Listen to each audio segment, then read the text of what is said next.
All right, ladies and gentlemen, welcome to Development Review Commission for the City of Tempe for August 13, 2019. Very happy to see so many smiling faces out there. Thanks for joining us here at the History Museum, which is a little bit of a venue change. Before we get into things too much further, I'd like to say that I know a lot of you are going to want to make comments later on at least one of our cases. If you haven't done so, please find one of these white cards over there, fill it out, and get it to which member of our staff do we want to collect these?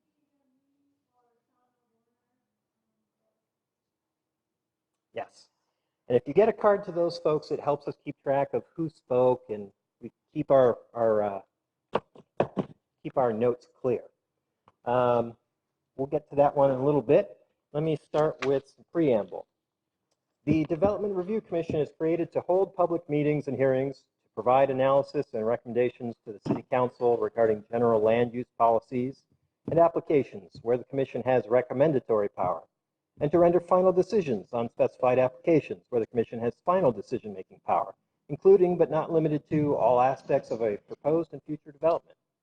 The Development Review Commission recognizes that the creation of a desirable environment throughout the city for residents, business, and industry is a prime requisite for the interdependence of land values, aesthetics, and good site planning. By promoting harmonious, safe, attractive, and compatible development that is therefore considered to be in the best interest of public health, safety, and general welfare. Also, any person aggrieved by a final decision of the Development Review Commission may file an appeal to the City Council within 14 calendar days after the Development Review Commission has rendered its decision. All right. So, ladies and gentlemen, with us here on the stand tonight, on my left, Miss Angela Thornton, Commissioner Phil Amorosi, Miss Michelle Schwartz.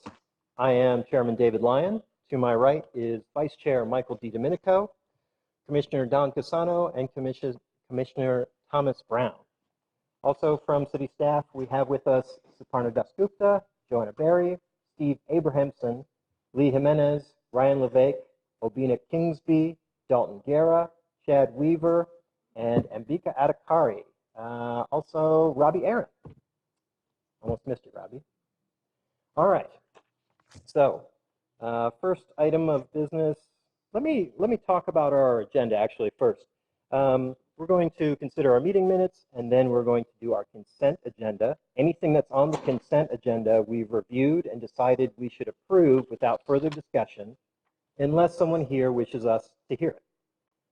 So when we get to the consent agenda, if there's something that you came to hear, speak up when I give you a chance, and we'll pull that from the consent agenda. After we do our consent agenda motion, we will hear Vibe Tempe, and then we will move on to Broadway Industrial Hub Tempe Maker District, and finally Urban Core Master Plan and TOD. That's a little bit of a change of order there.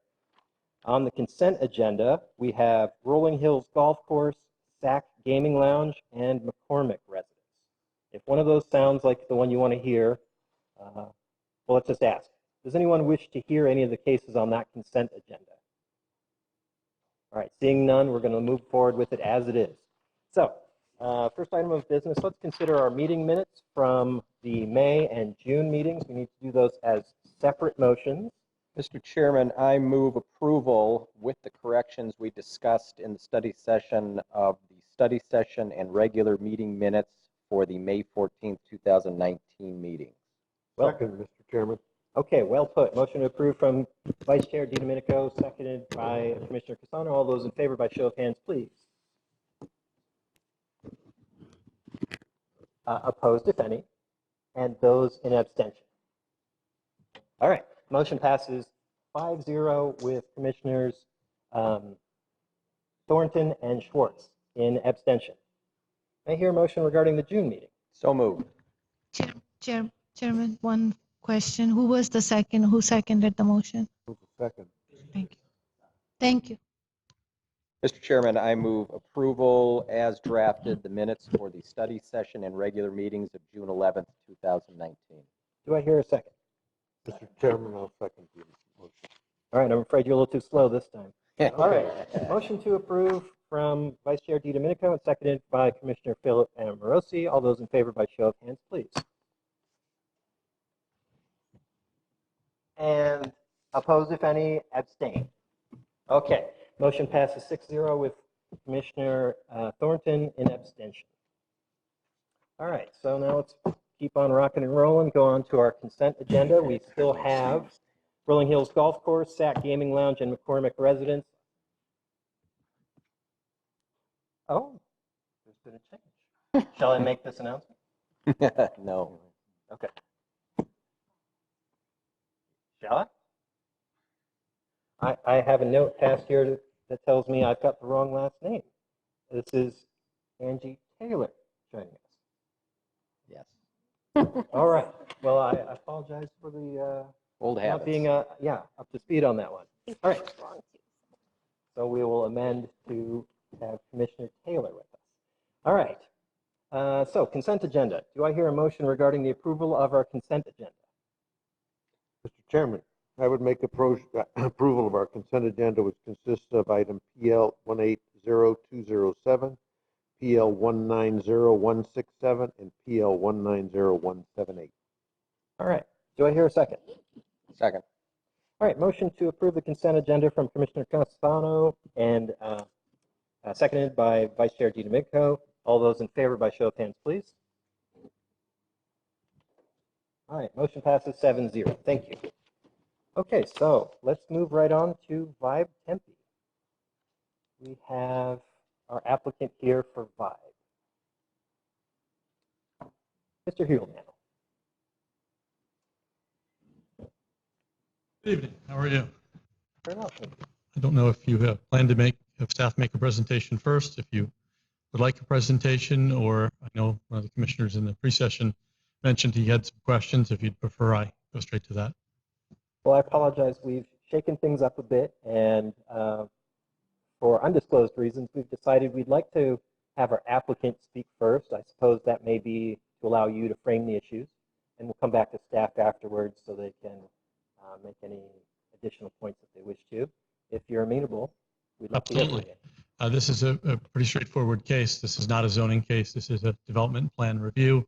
The site has long since been zoned, and we conform to the zoning. We're excited about bringing a Vibe to Tempe. This is a product of the Best Western Corporation. Best Western Corporation is here today, not just in the room, but they are headquartered here in the Phoenix area. We're excited about this hotel. It's an upscale brand for Best Western, and it will be an opportunity for Best Western to bring people in from around the country, around the world, in fact, to show them what a Vibe can be. This is a new brand that's being launched. You're probably not familiar with it, but we hope you will be soon. And we have worked hard in this particular case to keep the street edge and the pedestrian edge, which is on the east side, as part of the project. So as you have looked through the plans, I'm sure you've noticed that we have the same paving materials and landscaping materials along Farmer and Fifth that you already see along Farmer today in the developed portions. And you'll notice, we hope, that the portion of the east side that has the pedestrian path is something that we built years ago ahead of schedule so that the trees would mature more, and we'll build around that existing path. I understand there are only a few questions, so I'll leave it at that maybe and go further in depth as we understand the questions. All right. Commissioners. Commissioner Amoroso. Thank you, Chairman Lyon.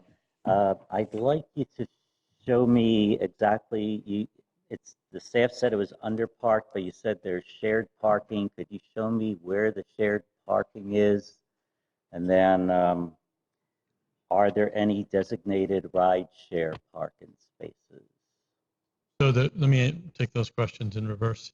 The code does not designate such a thing today as a ride share parking space. We do think that hotels today are much different than they were 10 years ago, and certainly more different than they were even before that. The presentation you heard before this was about sort of a Carless society. We're not proposing that, but we would say that the hotel industry is very different than it was not so long ago. And so we actually think the number of spaces that we're proposing, which is consistent with what would happen right across the street. In fact, if we were literally on the other side of the street and along Ash instead of Farmer, we would be overparked. We would have too many parking spaces. We have previously approved before this body and others a parking garage for an office building just north of that, which in the hours that you would need a hotel, parking space would be vastly empty. In other words, most of the people that park at a hotel park in the evening and they leave in the morning. I know that one of the things you'll see tonight is a code that would talk about re-examining what parking is. I think that's a worthwhile discussion. As it relates to this case, we have a good sense having hotels around the world, but certainly around the United States, as to what parking is today. We wouldn't build the hotel if we thought we were underparked. We think the number that we've proposed, the 80-some spaces, is in fact actually more than we need. And so you're not having shared parking?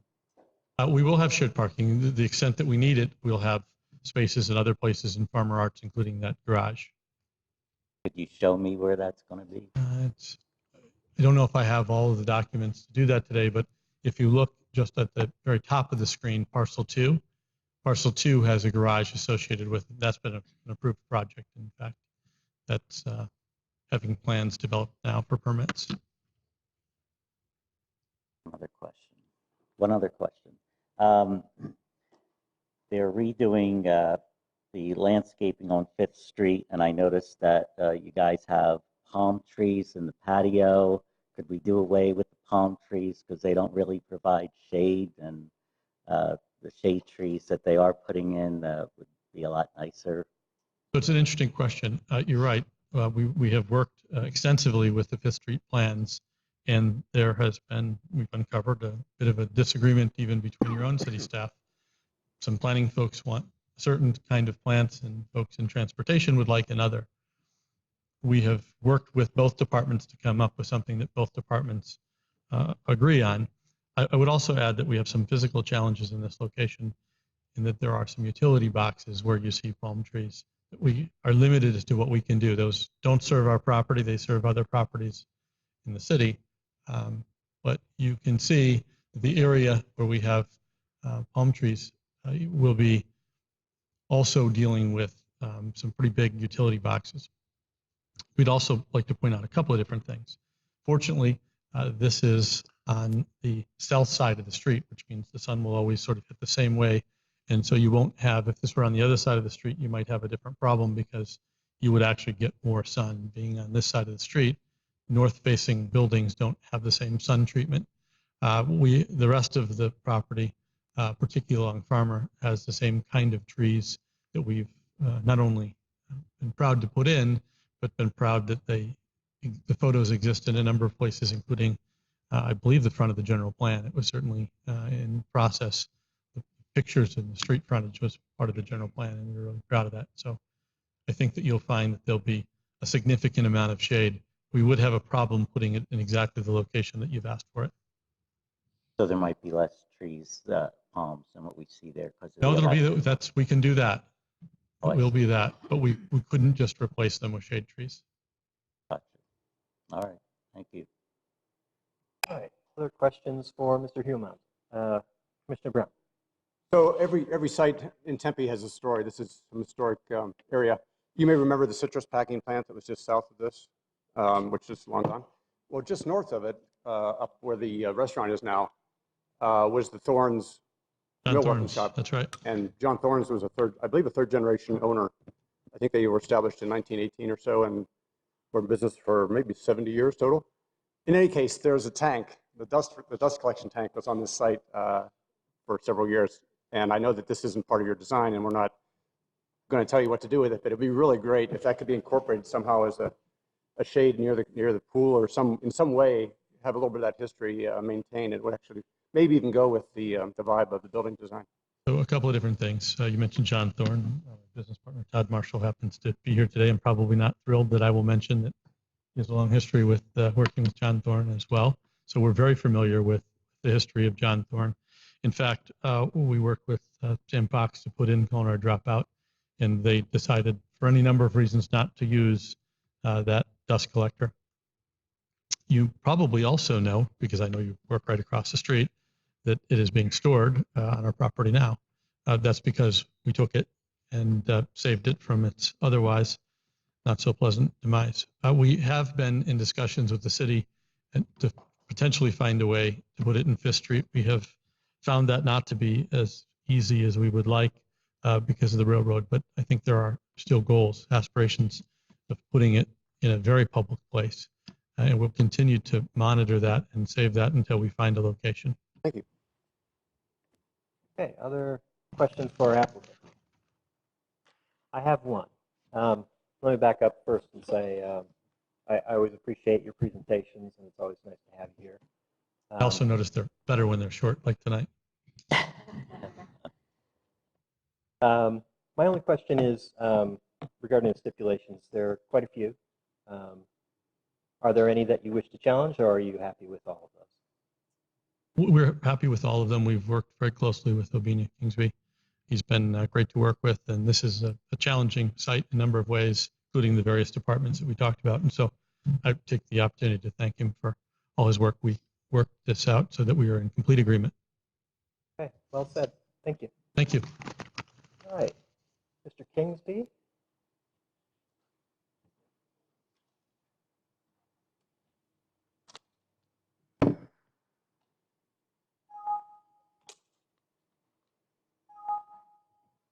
Good evening, Commission. Obina Kingsley, planner to City of Tempe. The applicant summed up the project pretty well there. So I don't have any additional comments to add to it, but we are recommending approval of this project subject to conditions. So I can answer any questions you may have about the site from a staff perspective if you have any. Okay, any questions for staff? Commissioner Brown. What is the pre-approved height limit for this parcel? Is there a height stipulation in the on the record now? Yes. So the existing PAD allows for them to go up to 85 feet on where you see one here. That portion go up to 80 feet. So the other portion go up to 65. So this PAD, of course, is established as a record, so that's not affected by the case that we might hear a little later tonight? Correct. Thank you. Okay, any other questions? All right, thank you, Mr. Kingsby. All right, so now we arrive at our public comment section. If there's anyone with us that wishes to make comment on this case, we can accommodate you with 3 minutes. Is there anyone here that wishes to make comment on this case? Seeing none, I will close the public comment section. Commissioners, thoughts, motions? Oh, I'm sorry. Did you wish to make comments? All right. Let's see. Sure enough. Sorry, I got that shuffled in here and I did not see your hand. All right, Merrill Darcy. So now we don't have those nice little lights that we had in council chambers that tell you how much time that you've got. But we've got a fellow over here with a stopwatch who's going to let me know when 3 minutes have passed, and he'll kind of wave us, and we'll ask you to kind of wrap up if we get to that point. Okay, I'll be brief here. I think it's actually a good accomplishment for the Best Western to choose our neighborhood on Riverside. And I happen to be a rewards member myself, and I use their services all the time. However, I have a few concerns. And one is the height, and it's going to be a little bit higher than the Encore on Farmer, which is just adjacent to it. So I would like it that it would be nice if it was almost uniform there. My biggest concern right now is two things. One is the construction parking for all the employees and the staff that's going to be working on the project, probably for about another maybe 24 to 30 months before this is even completed. And the other one I want to bring up is the construction noise.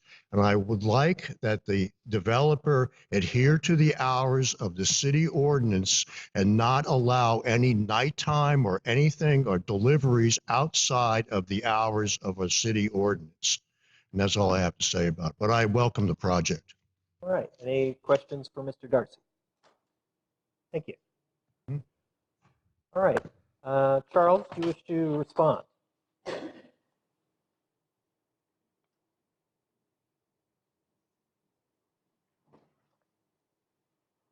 First, we appreciate that you're a awards member and hope that you'll stay often.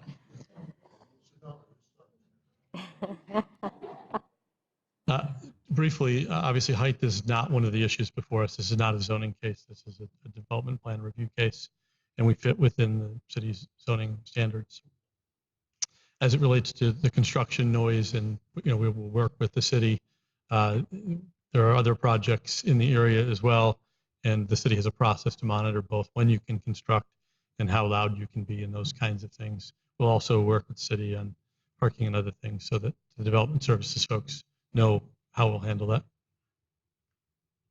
All right. Any questions? Commissioner Brown. When Oakland built the Encore just south of this property, were there any complaints or any noise issues in the evening that might prompt our comments? Ironically, yes, there was one complaint.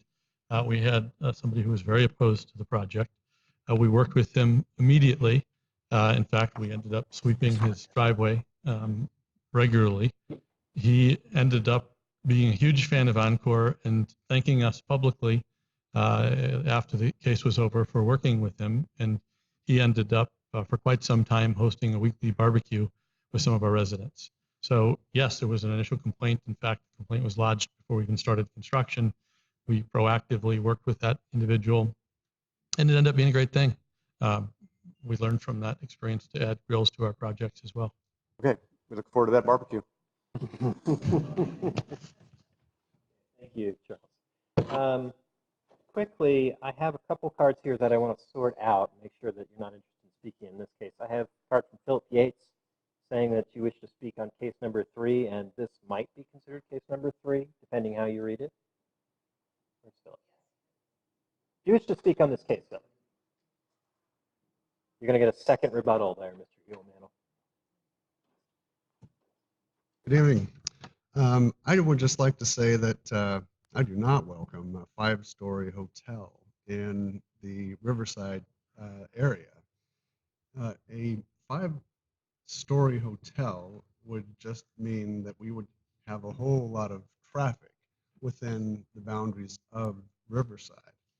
And the parking of this vibe is not sufficient for its construction. I just don't think that this is something that would be a good thing for our area. I don't think a whole lot of people are going to wind up going to a hotel right off of 5th Street there. And it's not really a good place at all for the area. This is a neighborhood with some houses and some townhouses, and the traffic is going to be, in the mornings especially, really bad on 5th Street and Farmer as well. And that's really all I have to say. All right, any questions for Mr. Yates? Thank you, Philip. Really quickly, I also have a card here from Sam Hanna, but you didn't say which case you want to speak on. Was it this one? Sam Hanna? I didn't have an agenda. It wasn't regarding this, it was regarding something else. I didn't have an agenda to. Okay. Fair enough. All right, so we'll find you later then. Okay, I'll ask later, and if it's your time, the one you want to talk about, we'll get you. All right, so Mr. Huelmantel.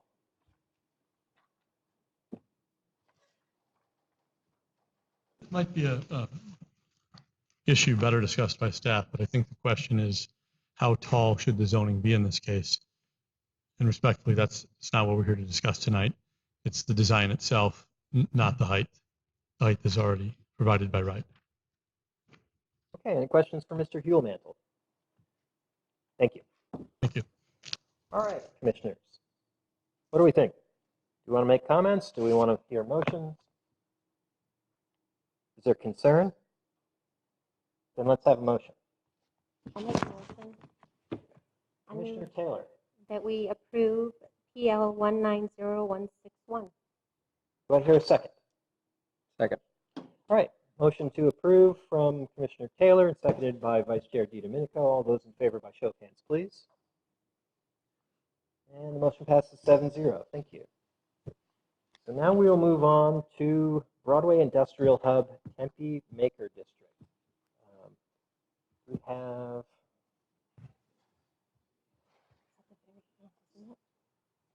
let's see, I don't have the document in front of me in a handy way. Is this Ambika?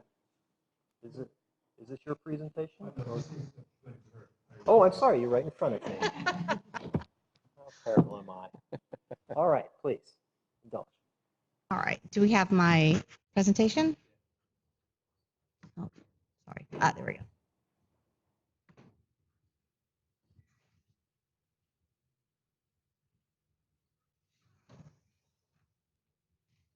Oh, and I'm sorry, before we go any further, I do need to do a little preamble.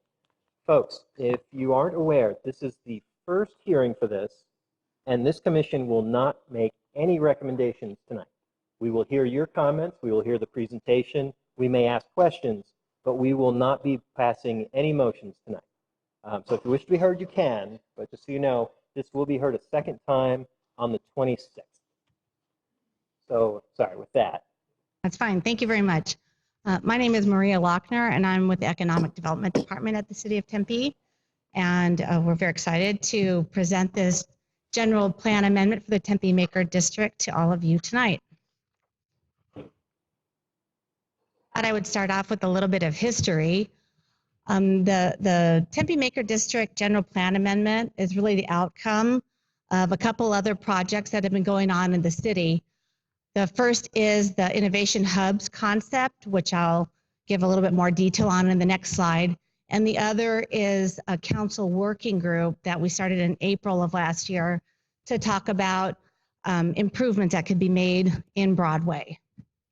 So as part of the internal working group, the city engaged a consultant to help us with the Tempe Maker District concept. And that plan was proposed internally in 2018 in December. And then in January, we held our first public meeting at MAX 6 to talk about what this concept would look like. We had about 20 people attend. And when we presented the concept, the main tenets of it include adaptive reuse. That'll include housing and mixed use, shade and streetscapes, as well as additional art and bike lanes. Some of that is already occurring actually in the district. The result of the meeting that there was a great deal of enthusiasm from those who attended, and there was a consensus that there was desire to create a unique sense of place in that area. And then in April, council voted to move forward with this general plan amendment that I'm bringing forward to you today. And we held a public meeting on it last month. And we had about 25 people attend. And again, it was a very positive response that we got from the community. So just a little background on the innovation hubs. The innovation hubs are an important piece to everything that we do in economic development because they form the background and frame the discussion about how we see the community moving forward economically. What we did as staff is take a look at the employment corridors that already exist in Tempe and match them up with corridors of transportation as well as knowledge and learning. We came up with this map that shows we have about 9 innovation hubs. Some of them are very well established, as I'm sure all of you know, such as Lake District or ASU, or Discovery Business Campus in the Research Park. Others are emerging, and yet others are transitioning. So what we notice is that 2 that are transitioning are the Tempe Maker District and the Smith Innovation Hub. The Smith Innovation Hub is part of the Urban Core Master Plan, so it's being handled through that process. So that's why I'm here to talk to you today about the Tempe Maker District and the general plan amendment for it. So when we talk about innovation, we're talking about this ecosystem, which is the intersection between the economic, physical, and social spheres of our life. All of the innovation hubs in Tempe exhibit this in one form or another. So when we're talking about the Tempe Maker District, we see that innovation occurring through its accessibility. I mean, you know what they say, location, location, location. The asset which is the Broadway corridor, of course. The existing and upcoming street improvements and city investments that are being made into the area to create additional amenities, as well as its new opportunity zone designation, which I'll tell you about it a little bit too later. So the goal of the Tempe Maker District was really the following. We want to celebrate the manufacturing that's there, and that means retaining the existing businesses as well. We want to increase the base industry that is also there. There's a lot of base industry there. We want to grow a supply chain, but we also want to integrate mixed use and adaptive reuse in the area. And the reason for that is there is a higher level of vacancy in that area than in other parts of Tempe. It's at around a little over 11% right now. Another thing that we noticed when we're looking at this area is that nothing has been constructed in over 5 years. So there's been no new investment into the area either. So as part of this Tempe Maker District, we thought we could celebrate what's there and then integrate additional uses and a new branding about Made in Tempe, since a lot of the users there are they are manufacturers, they are making things, and they're making interesting things that are of all different sorts, from aerospace manufacturing to granola. So we thought this was a really good opportunity to celebrate this Made in Tempe concept. And then the general plan amendment with the new modified land use designation, we thought was a proactive approach to help prevent escalating vacancies, which is, may lead to blight. So the final thing I wanted to talk about in terms of this overarching strategy is the opportunity zone designation. As you saw earlier, we did the innovation hubs. Then we put the opportunity zones on top of our innovation hubs because that's what makes sense for investment. What the opportunity zones do is allow capital infusion through a federal tax incentive program that provides tax benefits to the investor related to capital gains. It's a longer story. I'm happy to answer questions about it, but that's the crux of it. So the goal here was, as an opportunity zone, people, for example, the business and property owners in the zone would be able to set up an opportunity fund and invest in their own properties or businesses inside that zone and take advantage of the federal tax benefit that the Opportunity Zone program created. So here we are finally, the general amendment, what does it do? So what we're doing is we're looking to change the land use from the current land use designation of general industrial to a mixed use industrial designation. So what would that do? It would allow for adaptive reuse as well as new uses that include light industrial, office, retail, and even residential in that area. And we're looking to do that to maintain a vibrant character of the area and combat the vacancies that I mentioned earlier. We also believe that this amendment will promote sustainability. It will help us create that live, work, play environment, as well as the 20-minute city. One of the issues that we have now in the city is traffic. So having people live closer to where they work would help alleviate that. And that also would help promote livability. In addition to the 20-minute city, the livability would be found through the improved public safety in the area due to the 24/7 activation as opposed to the only business hours activation. So with that, I'm going to turn it over to someone in community development to talk about the details as they relate to the maps.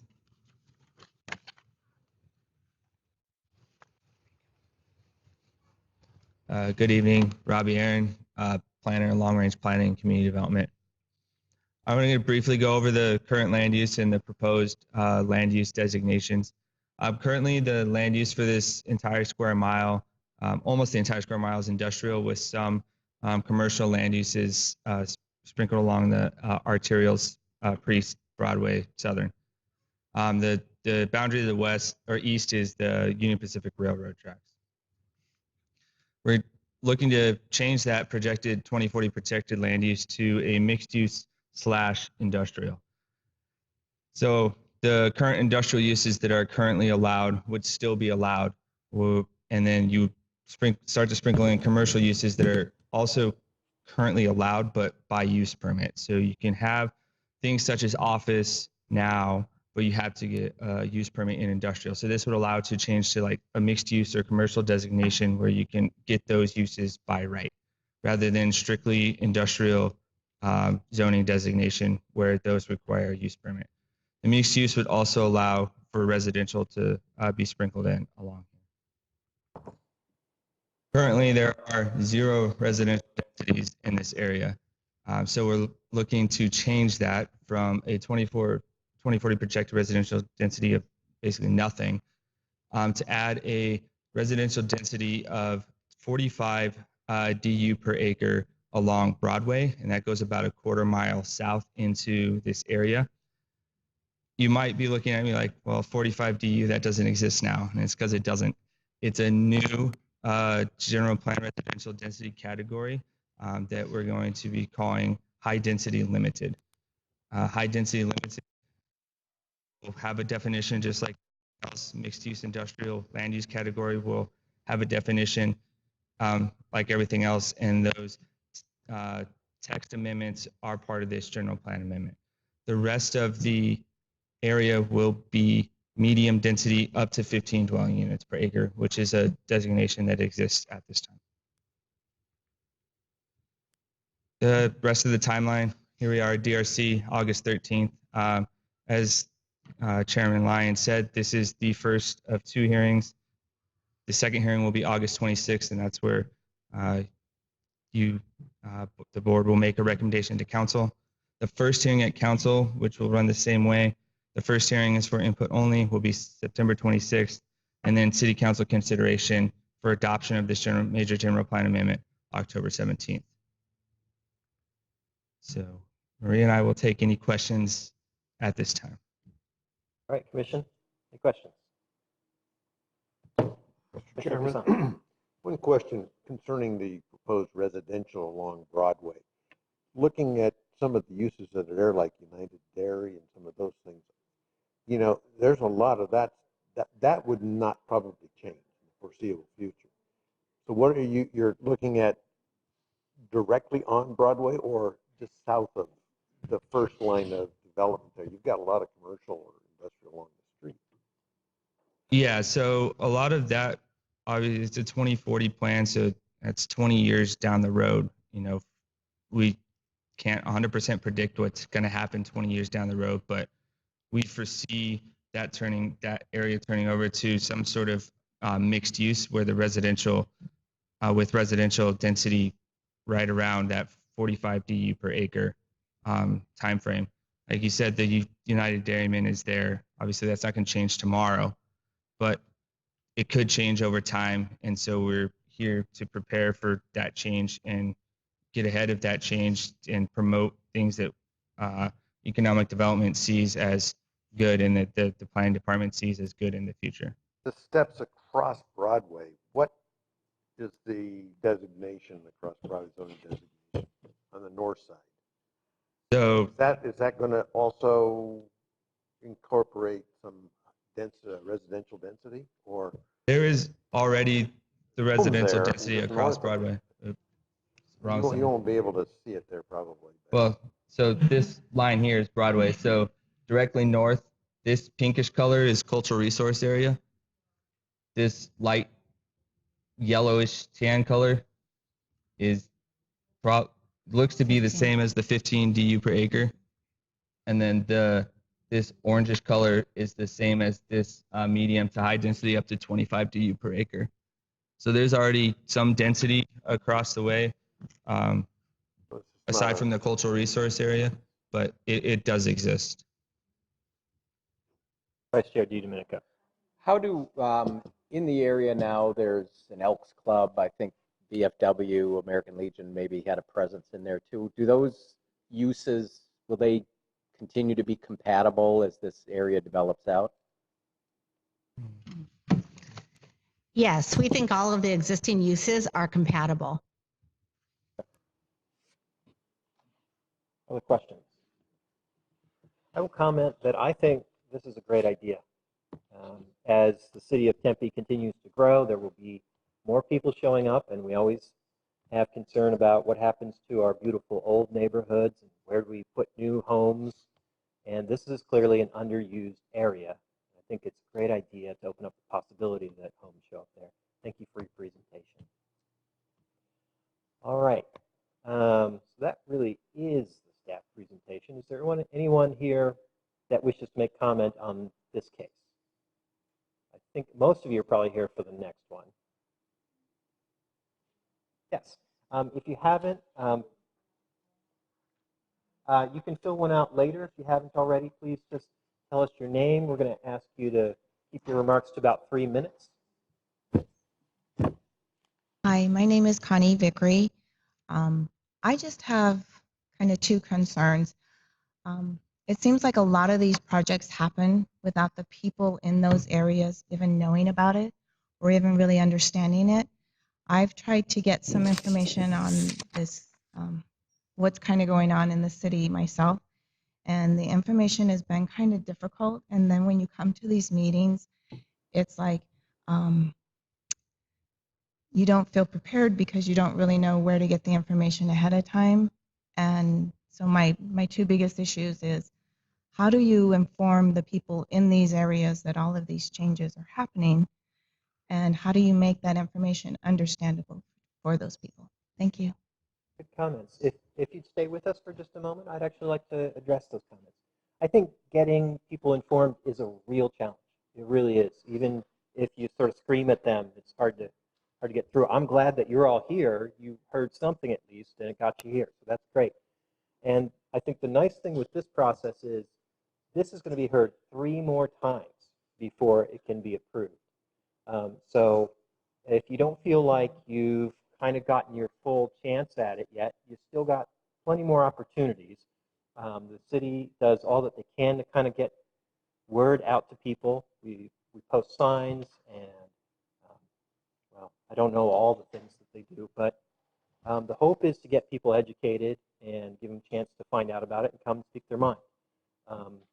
Hopefully tonight you got a good taste for how this amendment makes it possible for residential density to show up in that area. And hopefully you feel educated, or we can get you in touch with people who can show you where to find these things that you can read up on them better if you want to be more informed. I would appreciate that, yes. Okay, great. Any other questions, comments for Ms. Addy, was it? Vickery, Connie Vickery. Sorry, my ears aren't good enough. What she said. Any other questions for her? All right, thank you. Anyone else who wishes to make comment on this case? Sure. And if you can fill out a card afterwards if you haven't. Oh, okay. Sorry.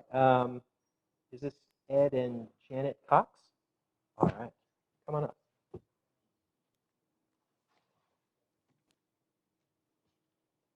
Thank you. I haven't ever really done this before, but we're one of the people that live in the little houses over there. And so when we heard about it, we're very concerned about what kind of housing is.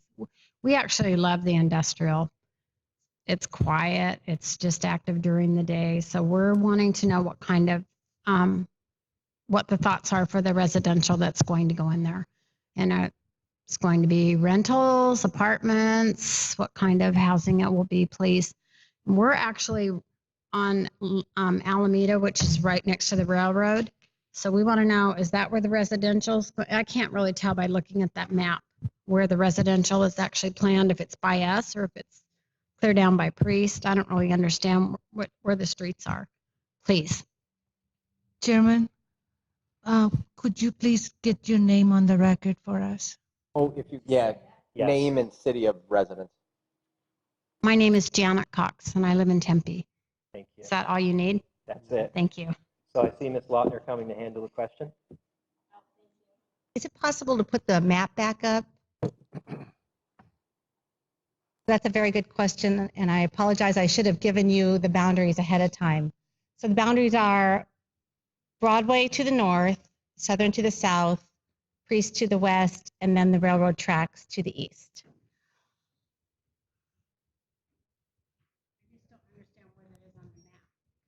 Right. Yes, I will. Thank you, Suparna. So the brown section at the top, that's Broadway Road. Oh.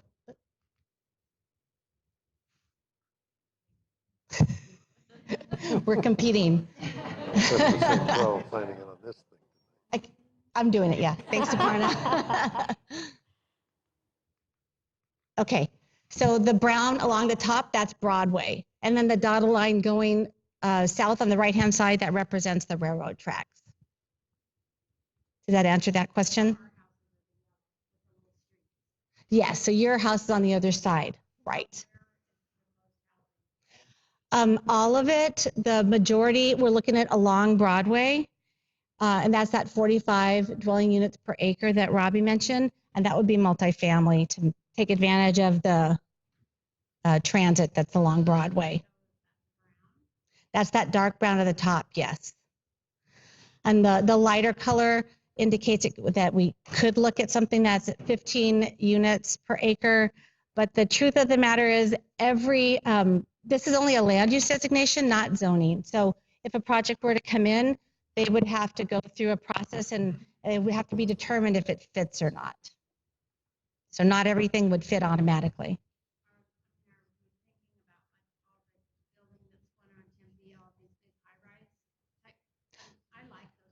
Yeah, no, I think what's the height here? I don't remember, I apologize. Is it on there? No. Current height in GID, which most of this area is zoned, is 35 feet. That's the max height. That's right.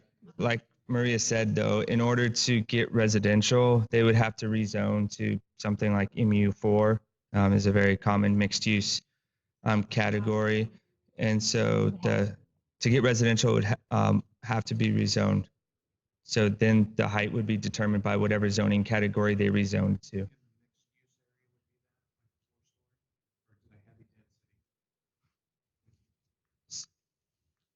So up here, they would have to get residential, you have to do mixed use, a mixed use zoning district. It depends on the project and depends on the,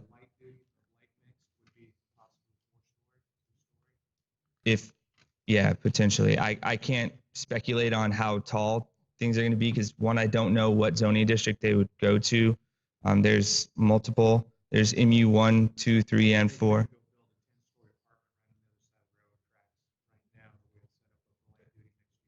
No.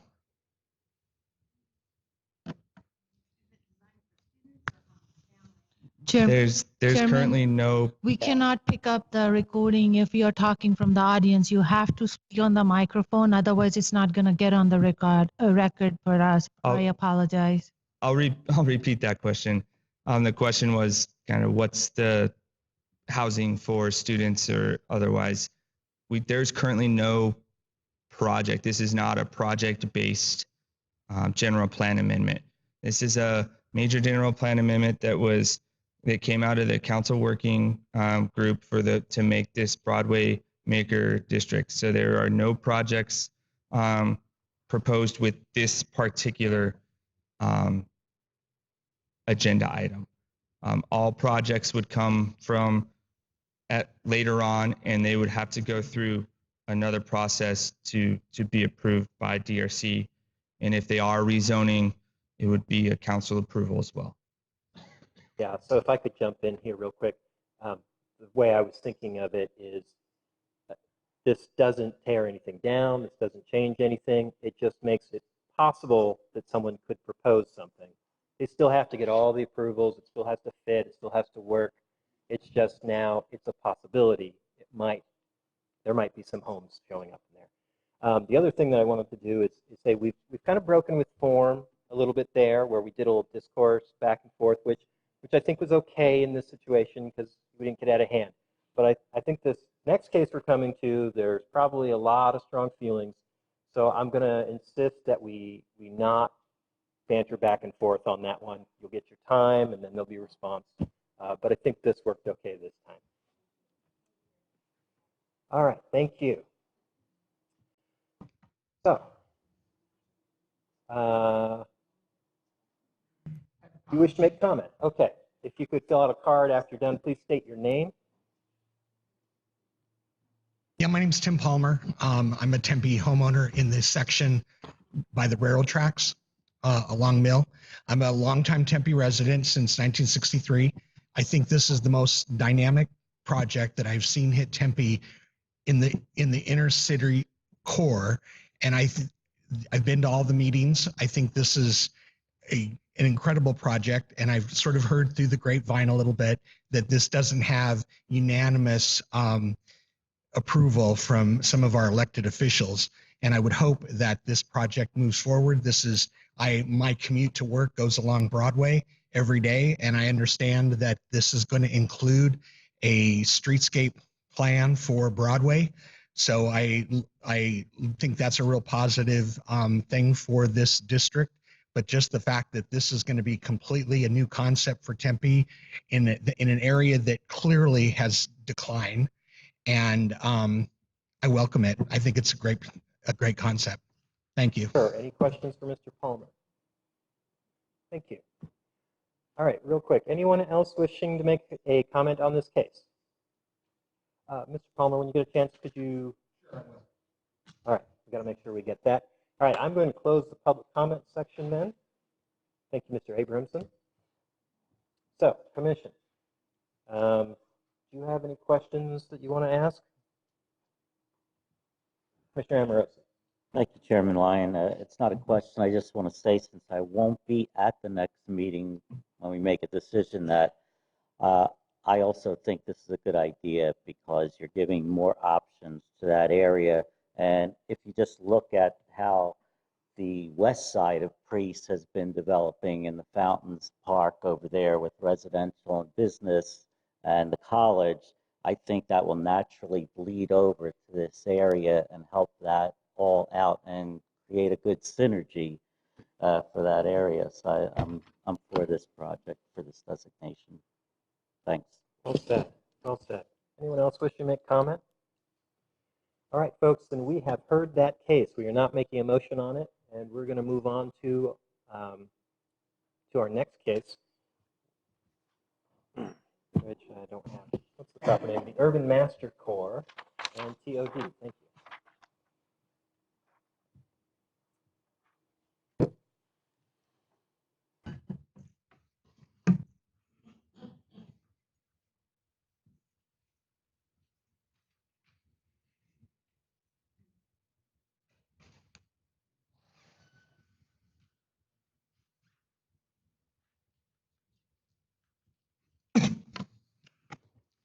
Good evening, Chair Lyon and Commission members.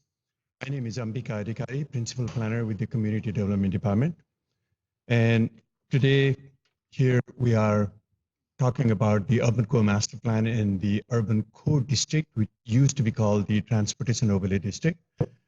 And I did come to you, I think about 3 times in the study sessions, and we are happy that today we are continuing.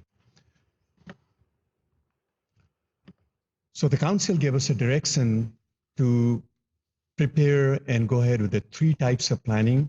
One was the Urban Core Master Plan, one is the Affordable Housing Strategy, and the Urban Core District, the Transportation Overlay District. All 3 of them started in 2017 in October, but the actual work started sometime in 2018. So we've been working on it for the last 20 months. These 3 projects are interrelated. They came about because of the streetcar that was funded by the FTA, which required the Transportation Overlay District and also the Affordable Housing Strategy. And the city wanted to do the Urban Core Master Plan also simultaneously. So those are the 3 that we are seeing here. Very quickly, the contract with the consultant was done in October 2017. And we held the last 20 months several public meetings. I will have a list of that later on. And then we've also been going to the council. The 3rd work study session that we go to the council is on the 27th of this month. And out of those 3 elements, the Affordable Housing Strategy was adopted by the council on July 31st. I will start with the Urban Core District, which was previously the updated Transportation Overlay District, for the logical reason that these are the kind of lower heights, and then The urban core master plans will be above that, which are slightly more intense. So it is good to base the urban core district the first on the road. This is the existing transportation overlay district. Now, the new transportation overlay district initially was conceived to replace the existing transportation overlay district in the zoning code and zoning and development code. Now the staff, in consultation with the city attorneys and inputs from many other people, and also in getting some information from the peer cities in the valley, the staff actually is proposing the transportation overlay district to be an opt-in. In other words, even if it's a code, it's going to be a new element in the zoning and development code book. The transportation overlay district, the way it is, will still remain.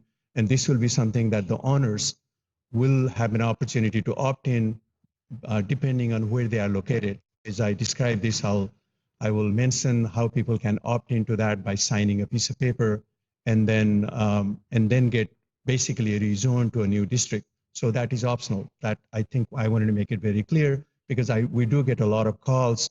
What is TOD and what is the urban core master plan? And I just wanted to make it very clear that this is going to be opt-in.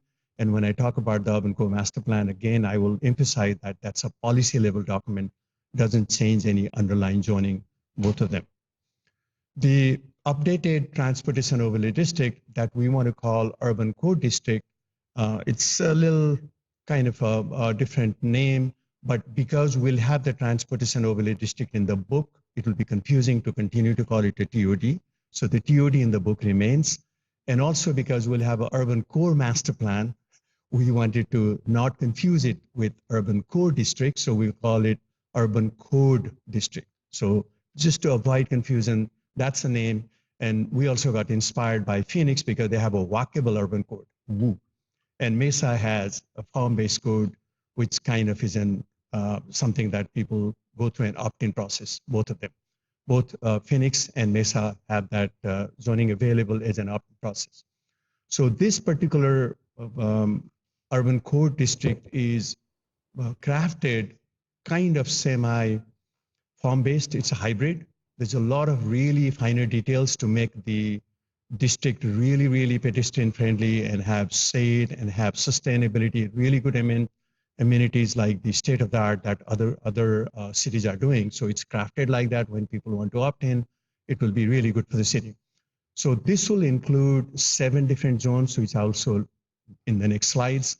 It will have a refined list of permitted uses. In other words, each one of those urban code district, urban code 1 to urban code 7, will have its own list of permitted land uses. So it will be its own standalone district. And it refines the development and facade standards to make it very pedestrian friendly and go with the transit very well. And also add civic space standards. And there is a trip reduction and parking program that Vanessa, my colleague, will speak. And then there is a bonus program that is being developed right now, and then I'll have a slide to that effect later on.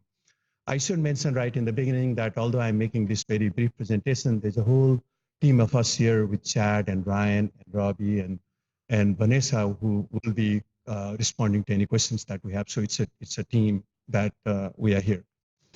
The map, somehow this graphic is not doing very well because of the light, but the map of this opt-in urban core district is the way that it looks right now, which is very similar to the existing TOD, which will remain in the book.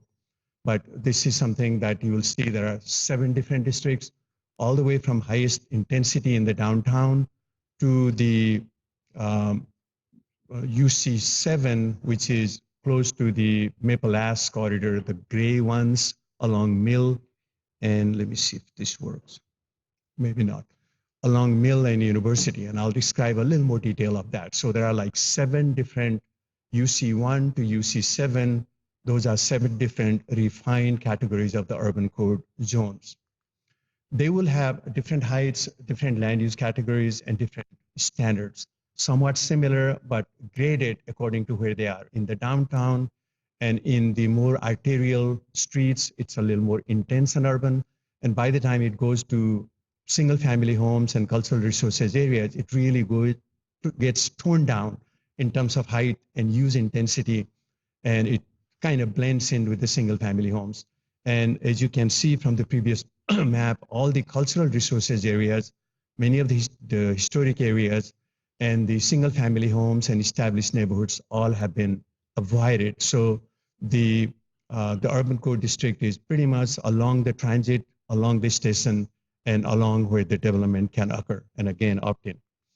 So those are the heights. You see there is maximum and minimum, because in the downtown, we also want to have a minimum height because of the construction typology, so that you get a better design. When you do above, you get a different type of construction so that you can manage the design better. It's not only just a box that we see in some of the other designs, but in all other UC2 to UC7, there is just a maximum height, and people can build to any height that they want.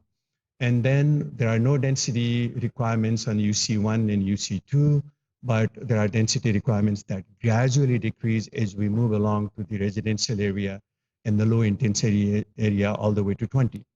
And on the UC7, which is on the Maple Ash periphery, there are no additional densities of height. It's basically what the base zone is there. It's only for design standards. The design standards and frontage standards in the urban code that you've seen in these documents are very highly defined. We used a consultant to get this thing done, and staff also worked very closely with them. They give a visual reference. There are diagrams, there are pictures, so people can see what is going to come on that particular type of development on that zone. And also many things that we have encountered and experienced on the existing TOD, we've tried to make it much more specific. For example, the sidewalk standards are now articulated. The parking structures that we'll talk a little bit later will have to be adaptable to future if there is a structure that is done. There is a bicycle parking for the large site. There are also urban design scale guidelines. There are sustainable development guidelines, and there's a tree reduction plan that Vanessa will talk about later on. And here are some of the images from the book. The book is full of those images. It's easy to read. It's user-friendly. They are also going to be incentives and bonus-driven elements. So there's going to be a base height on the urban core district. But if a developer wants to provide some amenities and some public good that the city wants, affordable housing, historic preservation on the eligible sites, sustainability bonus, and public amenity typologies like plazas and drinking fountains, they can ask for additional heights and density. And that is, as we speak, that is being crafted by a consultant, and we hope to get that sometime by the end of September. Now I go to Urban Core Master Plan, again for clarity for everyone, because we get a lot of calls. This is the Urban Core Master Plan is a policy document. It's like guidelines and what the city is envisioning, what kind of heights they would support, and so that the people, the property owners, can also get a sense of what the city is trying to look at in terms of height. The boundaries very quickly are 202, 101, Hardy, and the railway line, about 6.15 square miles, urban core. And I've shown it before, but just wanted to take a few seconds on this one. The city council asked us to do this urban core master plan to look into 2040 time horizon, when there is a lot of projection of population growth of something like additional 45,000 people, 14,000 dwelling units, 16,000 new jobs, maybe 3.5 million square feet of retail areas. These are all projected by MAG and Census and other people. So we are not inventing and creating any project. We're just trying to look into the projection of what is coming by 2040. And the plan is trying to accommodate it in much more streamlined and organized manner. So it's a plan that helps everyone. And that is obviously very, very easy to see when you see the historic population growth in Tempe, even from 1980 to 2019, where almost double the population. So the population is increasing. As a planner, we are just trying to look ahead and see how we can manage the growth that will accompany that kind of growth in a streamlined manner. That was the idea. The last 18 months, 20 months, we have had number of meetings. Actually, there's a list of all those meetings that we're preparing. Hundreds of people, dozens of calls, and we got input. We had the consultants, and all those inputs were taken into account when planning this area, because the people asked us where they thought was good growth locations, what would be the connectivity, and they gave us some ideas about parking, basically reducing whenever it is possible. And they also asked us that sustainability element will be very much of a key to what we do in Tempe. And based on that, the urban core master plan within that area, as you see, it's very similar to that urban code district, which is part of the code. Those are the different colors that you see that the consultants and the staff worked on the basis of all those public comments to provide and delineate different height categories. And it's a little difficult to read, but everyone has these documents. These documents were posted online last week, so people had an opportunity to look at this document. And we also, there's a copy that I brought it here. And so the height goes all the way from 35 feet to 255 feet, 250 feet plus. The 35 feet is basically along where the single family homes, the historic residential areas and neighborhoods are, and the taller heights are where the heights can actually be accommodated, like in downtown area and also in the terrace area and some parts of Apache. Even in the downtown, there are two different types of height. Just like in the urban code, we had TOD1 and TOD2. The TOD2 was taking care of that historic core, lower heights along Mill Avenue, and also making sure that it is compatible with the way that the heights I stepped down towards Mill Avenue. So that is the similar type of theory, and I want to re-emphasize that these urban core master plan heights, it doesn't give any right for people by itself, even when it gets approved by the council. This is only a vision document where the staff and the council and everyone will think the height should go because there is infrastructure, there is connectivity, and they are away from the residential area. People will have to actually make an application on a case-by-case basis to gain that height, and there are mechanisms on how people can gain those heights. There are 135 design guidelines in the book, and there is also this bonus element that I just talked about. So this is a policy and the vision just to clarify, because we get calls and sometimes people get confused and they say, oh, you're changing the zoning on my land. No, the zoning is not being changed. It's a vision. Okay, so in order to enable both the ideas of the urban core district, which is opt-in, and also the urban core master plan, which is a policy document, we need to amend the general plan so that those higher densities and the land use categories would be compatible. If people want to come later on and make an application, this general plan amendment will support that. So we're looking forward, looking ahead in proposing and applying for those general plan amendments. So the staff has made an application for the general plan amendment. Some of it we discussed in the Broadway Makers Districts also. The amendment will include a new mixed use / industrial category that will apply to the Broadway and also the Smith Hub. And the general plan amendment is also requesting some more mixed use areas that I'll show in the map. And then the higher densities to support the vision of both the urban core master plan and the TOD. And we are following completely the state statute on how the major general plan amendments are made. We can do it once a year. Even our general plan right now envisions and talks about that it's a living document, and according to community need, it could be amended. And the major general plan amendment can be done every year in October for Tempe, and this is what we're trying to meet. So this is something that the procedures are already very well articulated and identified in our zoning code and also in the general plan itself, and also in the Arizona revised statute. So based on that, the existing on the area on the urban core master plan, the existing projected land use looks like this.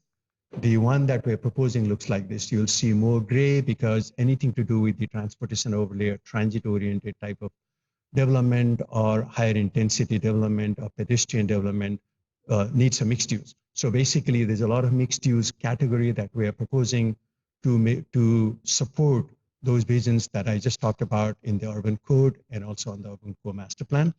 So that is the land use changes that is being requested. The other one, the other request is the density change request. As you see, all those pink areas are cultural resources areas, and wherever the urban core master plan or the UCD areas are identified, and they need additional densities in future when people make an application. Robbie already talked about it, and so did Maria. This is not a project being built. If people come later on for future, we just want to make it kind of, we want to look forward, and we want to make it easy for people to, when people apply, it could be supported. So those density increases, that is the existing, this is a new one.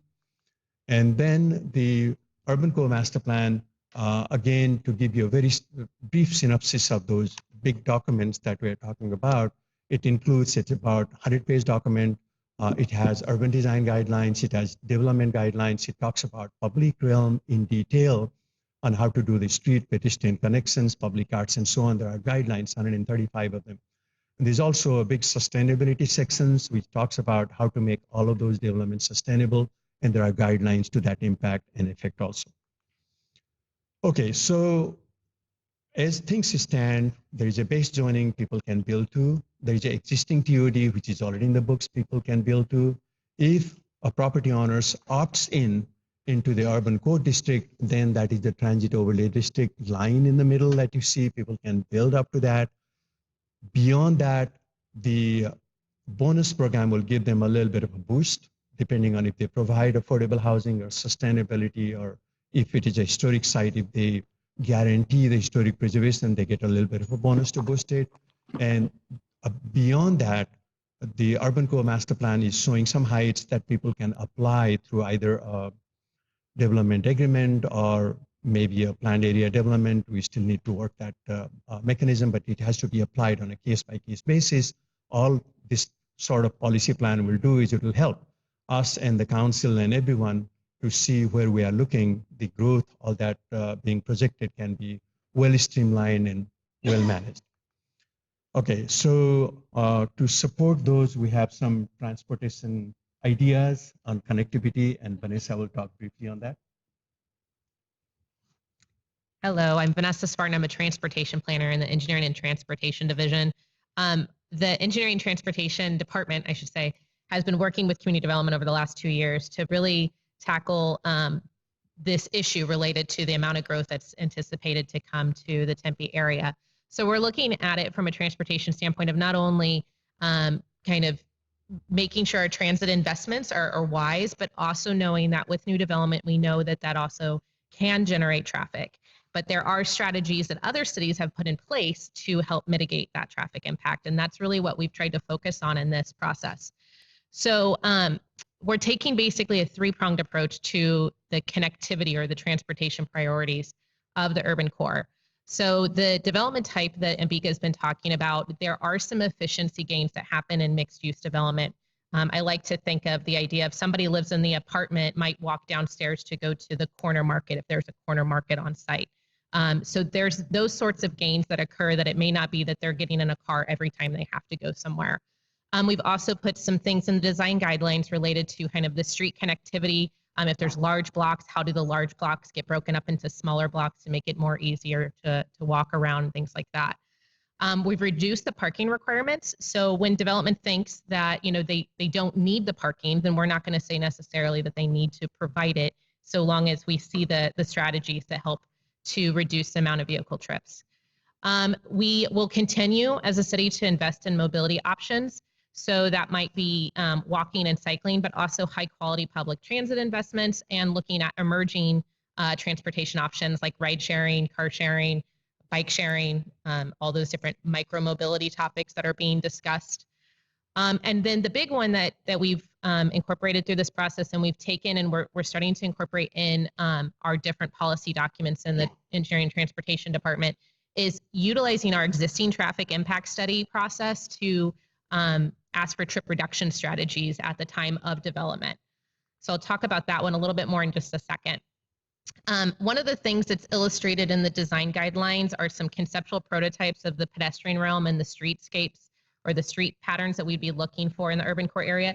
These are consistent with design guidelines we've had in place internally, but we basically heard from some of our stakeholders that they would like to see exactly what we're talking about. What would that footprint of a street look like, and how are the different components of the street broken up? So those are illustrated in the design guidelines.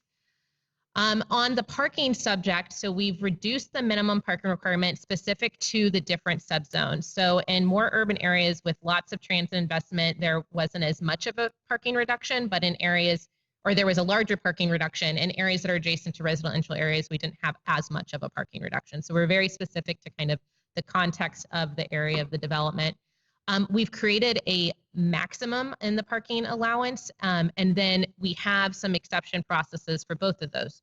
So if a development wants to go below the parking requirement, they have to do a trip reduction plan to show how they're mitigating those vehicle trips.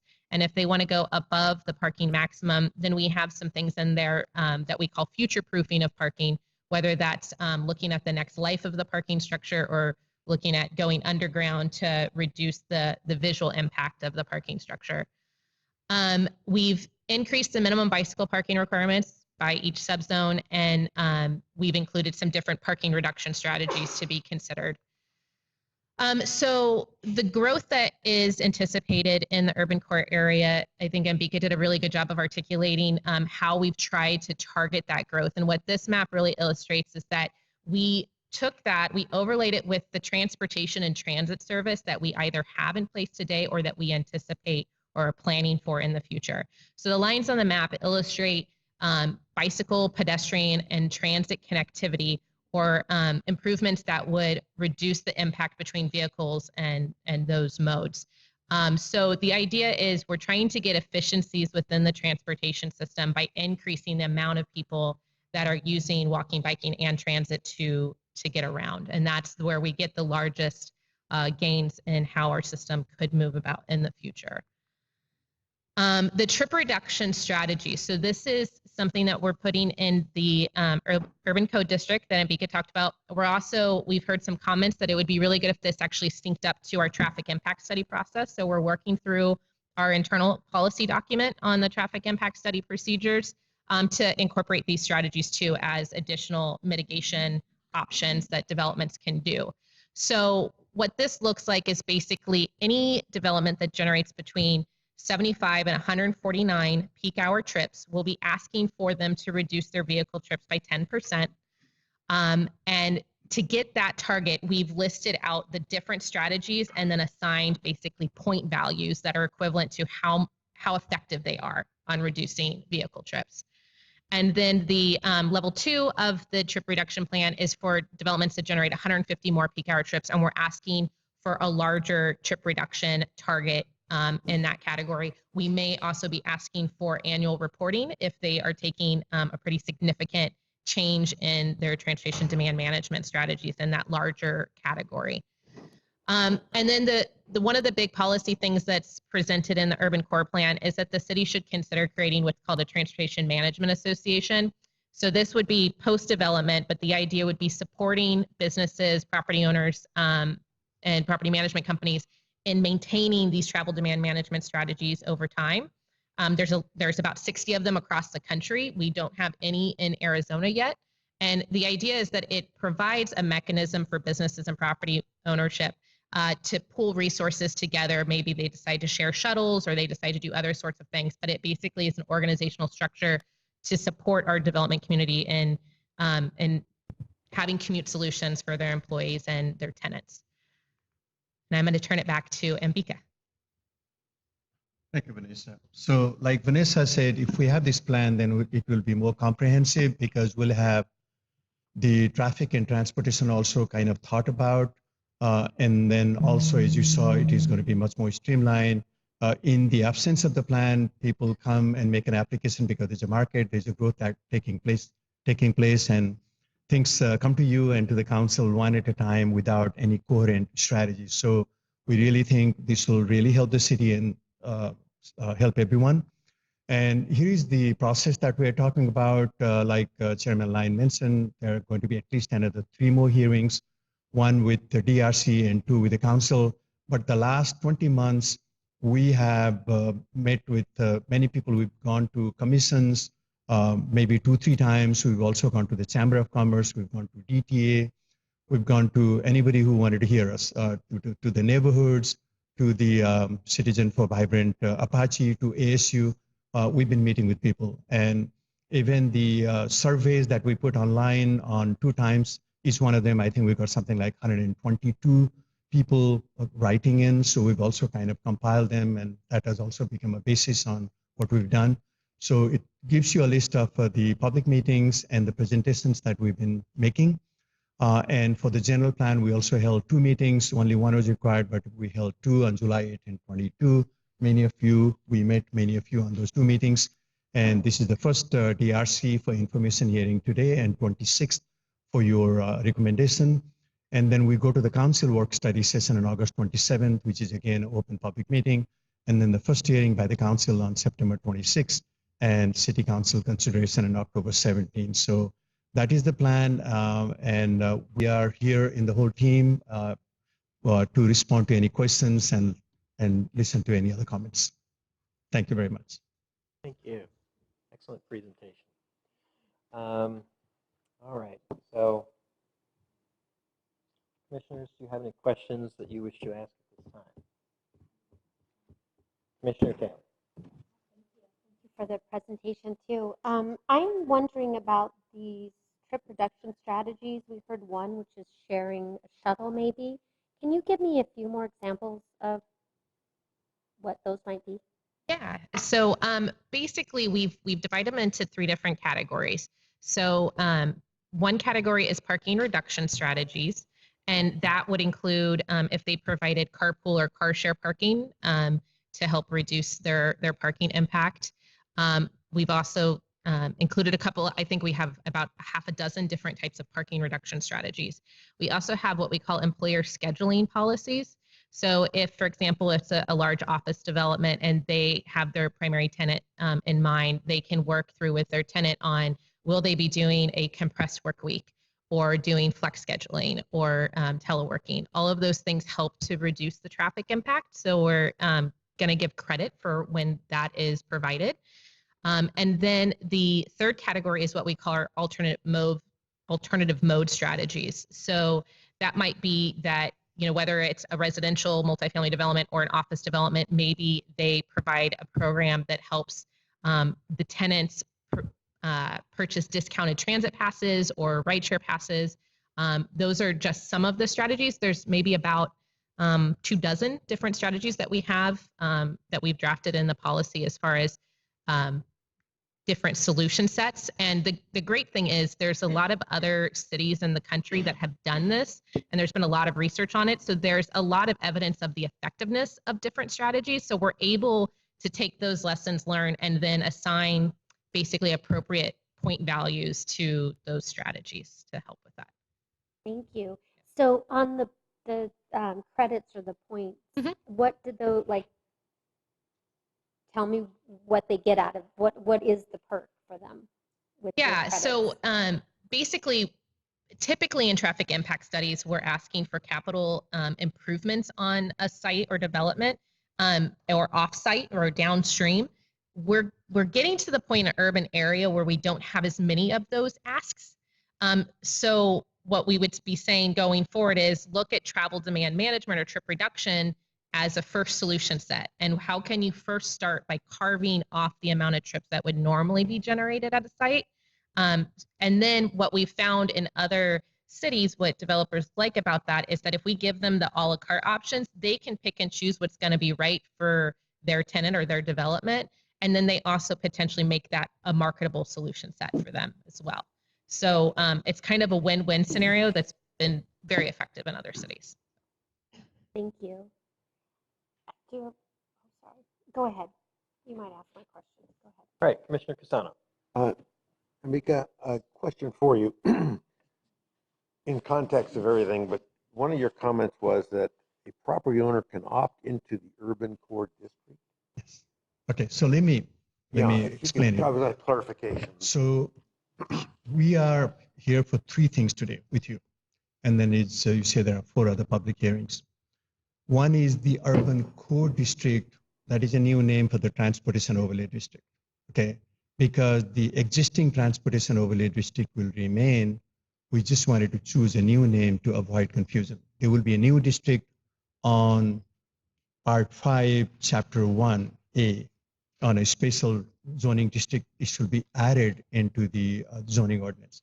And so that will be through an opt-in process, and people can opt into that. It is available, it's all written, it goes through all the public hearing processes. And once it is approved, if a property owner is within either UC1, UC2, or any one of those urban code zones, they sign a paper and they can opt into that. And that's how the resolution is also read. And like I mentioned, we also checked, because these are kind of complicated because of Prop 207 issues in Arizona. We checked with our peer cities, and after 2006, this is how Phoenix and Mesa also has done. So that is one request. The other one is the policy plan, which is the urban core master plan, the policy level plan. And the third one is the general plan amendment to enable both of these. So those are the three elements. Thank you. You're welcome. Okay, other questions, commissioners? Want me to go with mine? Okay, Tom has a question. All right, Commissioner Brown. A quick question for Vanessa. You don't have to come to this podium, but you mentioned the win-win scenario. But I think what you didn't define, maybe what Ms. Taylor's question was, they get to have fewer parking spaces, correct? Yes. That's the savings for the developer. I think that was what Yes. she was asking. So we've reduced the parking requirement in general, but also we've provided an exception process that basically they can go 85% of their minimum by doing a trip reduction plan, and they can decide what things they pick. But basically, we think that they can offset that vehicle demand at their site with doing that. So all of us have used alternative transport to some extent, and I understand City of Tempe employees have a free, I say free to the employees, bus pass? Yes, Platinum Transit Pass, yes. Can you let me know what percentage has that been effective? I mean, the price couldn't be any better, right? Yes, we have high participation in it. The ridership varies based upon the seasonal ridership, so we get lower usage in the summer. I don't have the specifics as far as how our ridership and effectiveness is.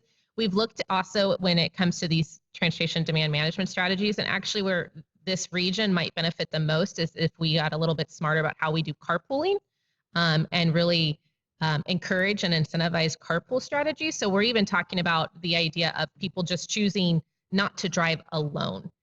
If people can decide not to drive alone in the peak hour, then we would actually make huge gains.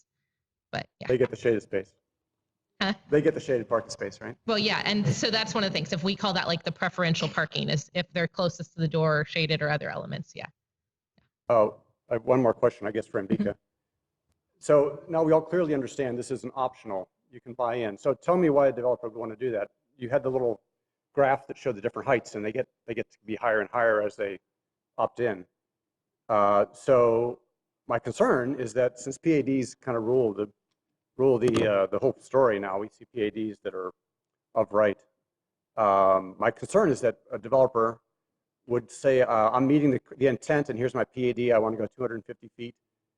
But they don't mention, of course, they don't want to opt in because they would be required, I believe, to have setbacks and plazas and various other features which are good.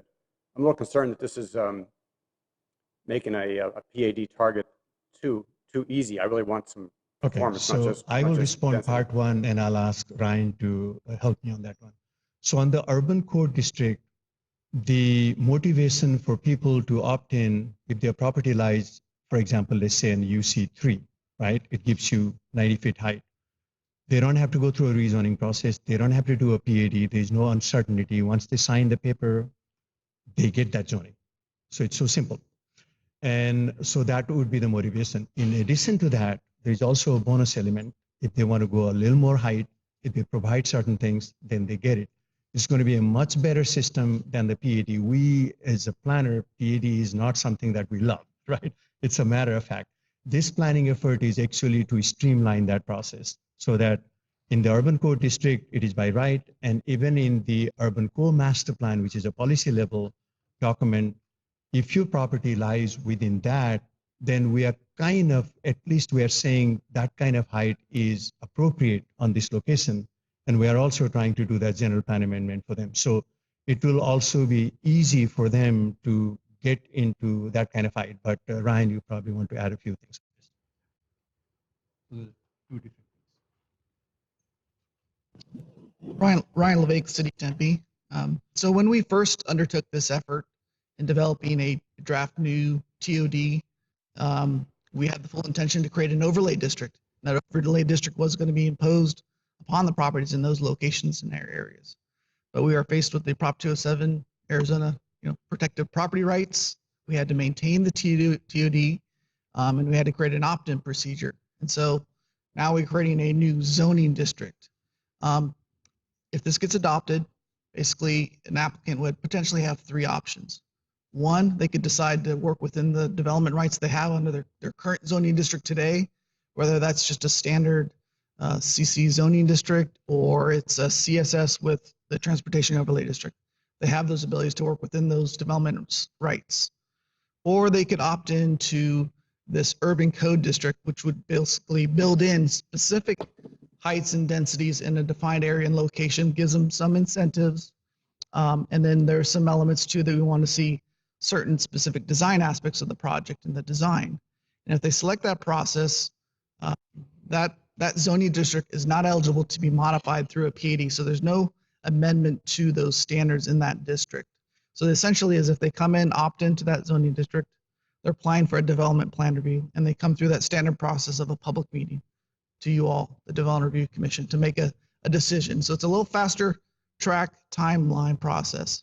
Now the third option is, and what we still unfortunately have to keep, is the current zoning practice that sometimes occurs today where someone maybe applies for a mixed-use zoning district or a PAD to modify their existing underlying standards. And that would require the more lengthy, robust process of neighborhood meeting, DRC, and 2 city council hearings to make a zoning change. So PADs expire, I understand. And upzonings, I think, also expire. Is this an upzoning process which would then expire and would revert to the underlying zoning after a year of idleness? I'll clarify that PADs don't expire automatically. They do have a conditioned time period. So it requires the city or the applicant to respond to that time period, whether they've achieved the development. Certainly council has the ability to request that we remand it back to a rezoning reversion process. What was your second question? Would this by signing off on the opt-in to the urban code, would that be an upgrade, which then potentially would expire? No, so it would be, we believe it's an upgrade and it would not expire, so that then zoning invests with that land in perpetuity, unless the property owners sought a rezoning of the property to a different zoning district in the future. So they couldn't just opt back out of it if that question came up. Thank you. All right. Commissioner Amorosi. All right. Thank you, Chairman Lyon. I want to apologize to the crowd because I have a lot of questions, and we just got this last week. There were 3 documents, and I wanted to review all those and then compare them to what we currently have along Apache Boulevard. And I found some conflicts, and I need to have some answers. First was the staff report, and on page 3, it said you're still working on the bonus and incentive program for height and density. And now at tonight's meeting, you're saying that it won't be finished until the end of September, yet you're asking the DRC to approve this in August. So you're asking us to approve something that we don't know how much of an increase in density or height is going to be in this document. And as I go through the questions, this can become a real problem for the neighborhoods that you say you're going to protect. Right? You want to answer that one? I will get help from Chad on this one, but the idea is the base heights is what we are bringing to you right now. The bonus elements are going to be somewhat, they can even be independent. Like in Phoenix, it's a different part of the code where the bonus is added on. So just because of the timing, the current consultants were not capable of doing the bonus. And then we had to find some additional money. It was a small project. So it took us, ideally it should have been kind of converged, but it is somewhat independent also. We are working very hard to bring that to gather before it goes to the council by the end of September. Maybe middle of September, we'll have a kind of draft. We're pushing them very hard. It's kind of pretty simple. Other cities have done it, but we wanted to calibrate it exactly to Tempe thing on how much you have to give to get something so that there's no sort of gifting away to the developer.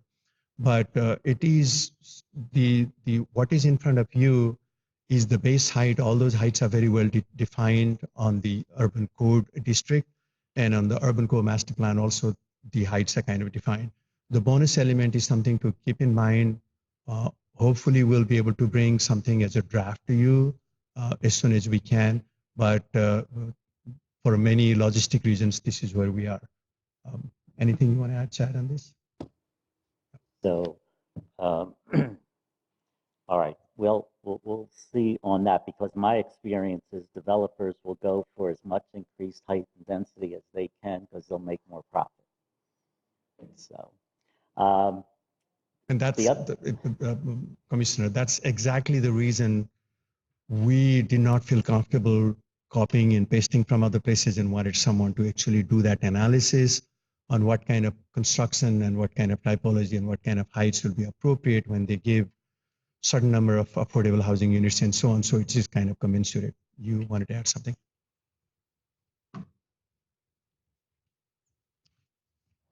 Yeah, I just wanted to touch on the fact too that today, a developer A can ask anything they want with a mixed-use zoning district with a PAD, and this is sort of intended to identify some parameters by which the city feels comfortable with. The base urban code district will give them some heights and some density increases, but not to a height yet that the bonus density program would yield. So that'll come back hopefully very quickly following this step, possibly even get it to October, maybe November. Then that'll go through another step in the evaluation process that you all will be looking at as well as city council to see, okay, are those increases appropriate for those locations in areas where we could yield preservation of historic properties, being able to get affordable housing out of a project. And these are all options that the developers can choose to select. And then there's sustainability element provisions that could yield additional heights or densities in those locations. So you've got what you're allowed today, what the urban code district would be proposed, and then the potential of additional more that's in line with the goals and objectives of the city of Tempe. thank you. All right, so then the next document is called the ordinance document, and that's where you describe the subzones, the different zones. So against our neighborhood is UC5, and it says all buildings shall be oriented towards high capacity transit and scaled to be compatible with adjacent residential neighborhoods. We also have one section on the east side that is UC4. In that description, it says low-rise buildings that need to be stepped down in the rear of the property to make them compatible with adjacent residential neighborhoods. I'm wondering why that language wasn't in UC5 too, but then when I looked at the table, the UCD building form and placement standards under UC5, we see maximum density 25 units, but at the end it says end notes, building height for new developments that are proposed next to a public alley or a residential neighborhood shall provide a maximum of a 40-foot height standard. And currently, before you step back, it's a 30-foot height standard. And in the current zoning, there's an actual paragraph in section 4-404 that talks about how the building height needs to be stepped back. But I don't see that paragraph in the new urban code, which leads me to believe you're not going to allow, or they don't have to step back except if they go over 40 feet, which currently they have to do it under 30 feet, they could step back. So I'm worried about that too, because you talk about if there isn't an alley, they need to protect the residential neighborhood from looking down on it. But if there is an alley, which is only 15 feet wide, I don't see any protections there either. There's two instances where the neighborhood isn't being protected as much in the new urban core as they were currently. And I even looked under the MU2. That's if you were a CSS property. The maximum height is like 45 feet with the bonuses currently. If you look under MU2, if they wanted to change from CSS to MU2, which is also 25 units an acre like the sub zone 5, they're between 48 and 60 feet in height. So now though, CU5 says 60 feet, and then there's going to be these other incentives which could make it even higher.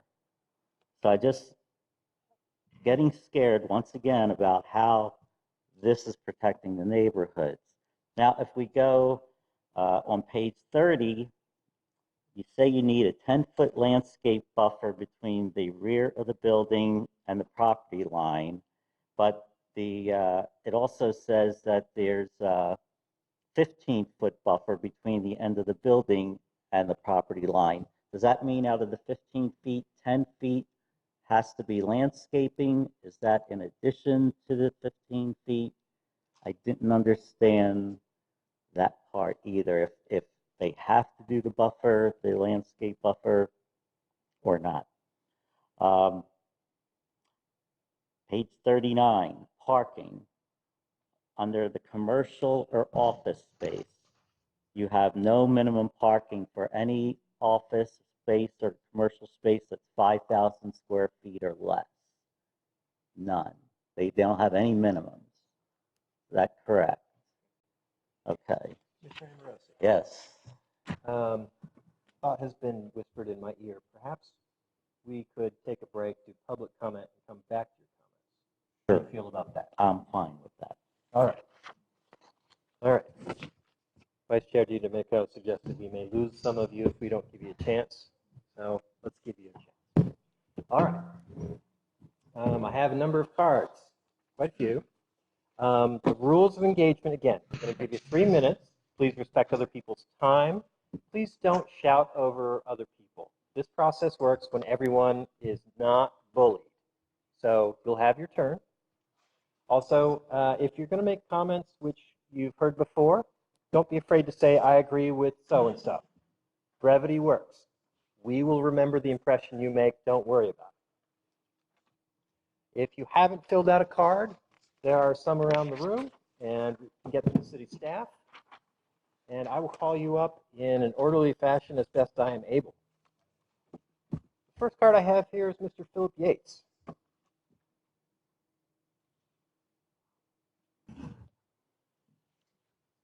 Good evening again. Philip Yates, President for the Riverside Neighborhood Association.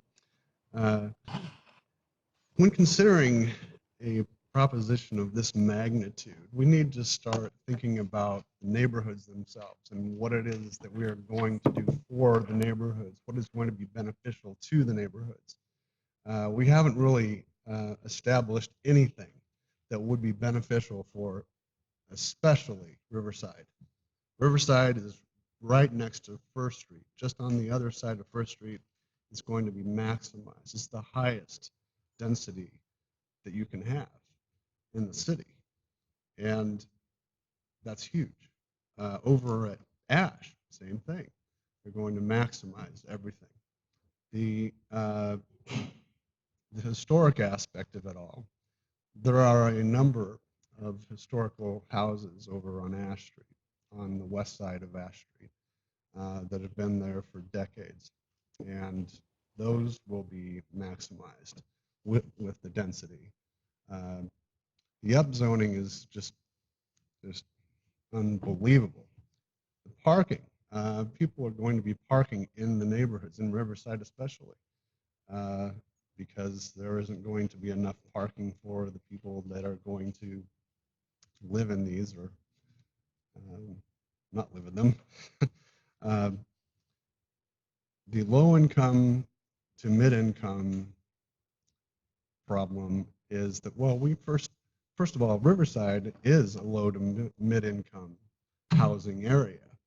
And people there, the only thing that the city has established is that, well, maybe the value of the property is going to go up if we do build all these buildings that we've proposed. And they just, these are people that have been retired for a number of years. They don't care if, their property value is going to go up. They have every intention of living there for the rest of their life. They don't want to have to deal with a whole bunch of construction that is going to just impose on their lifestyle. And all of the upzoning that has been proposed, there is no real timeline for the anything that's being proposed to the city council. How long is it going to take to do it? And we'd like to know, if you say that there's going to be a 15-story building on First Street, how long is it going to take to do it? We don't even have speed bumps on Roosevelt, and we can't get them. And with that, I will close. Any questions for me? Any questions? Thank you. All right. I'm going to keep motoring through because a lot of you want to speak. I have Justine Yates.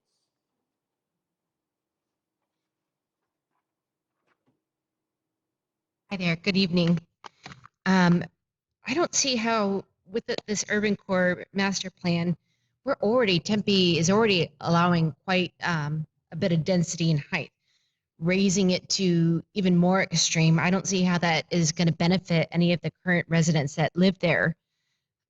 We've seen many neighbors already get displaced by development. Many friends move away. It's been really depressing.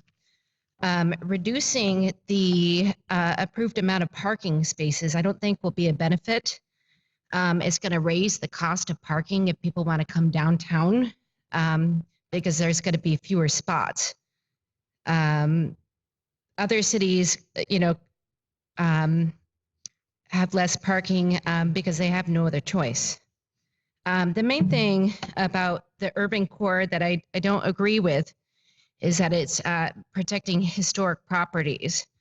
There's one very important group of historic properties on Ash and First Street. It's called Old Town Square. It's 5 historic homes that were preserved. They were actually picked up brick by brick and moved over by one of Tempe's first preservationists. Now that height density has been raised to 65 feet. I don't see how those homes are going to be preserved for the future. I think it's just going to make this whole urban core master plan, it's going to make Tempe unrecognizable, and it's going to make it impossible to drive to work. It's already gridlock when the ESU is in session. So I don't see any benefits for the Tempe residents, just for the developers and the city getting the tax dollars. Thank you. Okay. Thank you. Commission, if you ever want to ask a question, you be quick to speak up. All right. I have Merrill Darcy.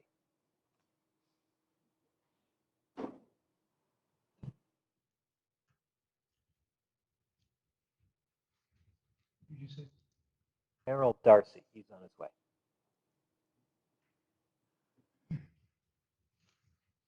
Hello, for the record, my name is Merrill Darcy. I'm a Tempe resident. And this is regarding the Tempe urban core. Tempe regulates land use by chopping the city into zones, specifying what could be built in each area. This serves some valuable purposes like separating homes from heavy industry, but mostly it serves to protect the homeowners. People should be free to live in a ranch home on a quarter-acre lot or more in the middle of the city as long as they can afford the land, the water, and the taxes. But our zoning subsidizes that extravagance by prohibiting better and more concentrated use of the land. This is a huge entitlement program for the benefit of most entitled residents. The loose fabric of the single family neighborhoods drives up the cost of housing by limiting the supply of available units. It constrains the economic potential of Tempe by actually limiting the organic growth of the city. The residents of Tempe deserve better and not a divided and bifurcated city of haves and have-nots, one of an urban core and one of preserving and condoning the status quo. Tempe is not considered a premium suburb, even with its water wonderlands, green estates, and gated citadels. The city is too small and landlocked for this division, and a new direction must be explored. This live-work-play thing has reached its zenith right about now. Community is coming back, neighborhoods are getting stronger, while individualism is receding. In 2140, or 2040, what is this city going to be? I think that this urban core should be city-wide and not just a small zone in a small area. And that's something that we should really plan for in the future, especially with 250,000 more residents that are anticipated on moving to Tempe. This needs to be citywide. Thank you. All right. Let's move on to Sam Hanna. Thank you. This is regarding a specific area, and that is on the north side of Apache Boulevard, bounded by the Price Road Freeway and the canal, the Mesa Tempe boundary, and north one block to MacArthur Boulevard. I submitted a proposal to Ryan. I think he may have forwarded it on to you guys. You may or may not have it. It's a 2-page document that specifies it's from Apache Park LLC. So it has two requests. The bigger request, which I think is kind of contradictory to your density and zoning, you have on the south side Apache Boulevard, which is designated high density, 65 DU per acre. And it goes north halfway to MacArthur, and then it's a cultural resource area from there. The contradiction that I see that it's zoned mixed use on top of a cultural resource area, which I believe is a contradictory. And I see another problem, and that is the high density bordering the cultural resource area. And if there's a high density development, the transition there is going to be a conflict similar to what happened with the Gracie's Village Apartments there at 1520 East Apache a few years ago, where, as Commissioner Amorosa was pointing out, the high elevation apartments looking down on single family residential, I think you're going to have another conflict there. So my big request is that I think it makes more sense to continue that high density, which up to MacArthur, which would be a natural transition between the mixed use and the single family. And I think it makes more sense, more rational sense, and I think it would be more compatible with the neighborhood. If that's too much to swallow, I would at least, at a minimum, request the corner from the Price Road over to the city property, or maybe all the way to the park there, if you're familiar with that. And I think that's all a vacant property right now. It's under a common vision from the owners. Can you wrap up, please? I'm sorry? If you could begin to wrap up, please. Yeah. Has a common vision from the owners who would request an assembly of that and then create a high density, which would be I think considering the location, that would be an ideal area for a high density development. Thank you. I'm going to pause for a second. I had a thought. We've had a couple of expressions of, hey, how can I learn more? Would it be possible, Suparna or whoever is working on the computer, can we get on screen a web address that people could copy down, that this is where they can find this document and read it? Because I'd like to make it convenient for people to write this down or take a picture of the address so they can easily find out more. Is that a possibility we can do that? I don't have it on screen, but I can just say it. It's tempe.gov/urban core. Okay. Right up top of that web page is the DRC staff report, the DRC staff report attachments, which have all the maps, has the zoning code that you guys read, proposed, it has everything in there. And then there's also on that web page, you can find all the information from previous public meetings and stuff. It's tempe.gov/urban core. Everything's on there. Great, thank you. All right, so let's continue then.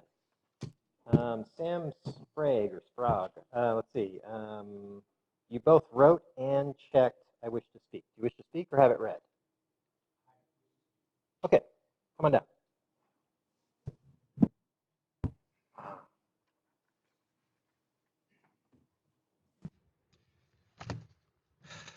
Good evening, members of the commission.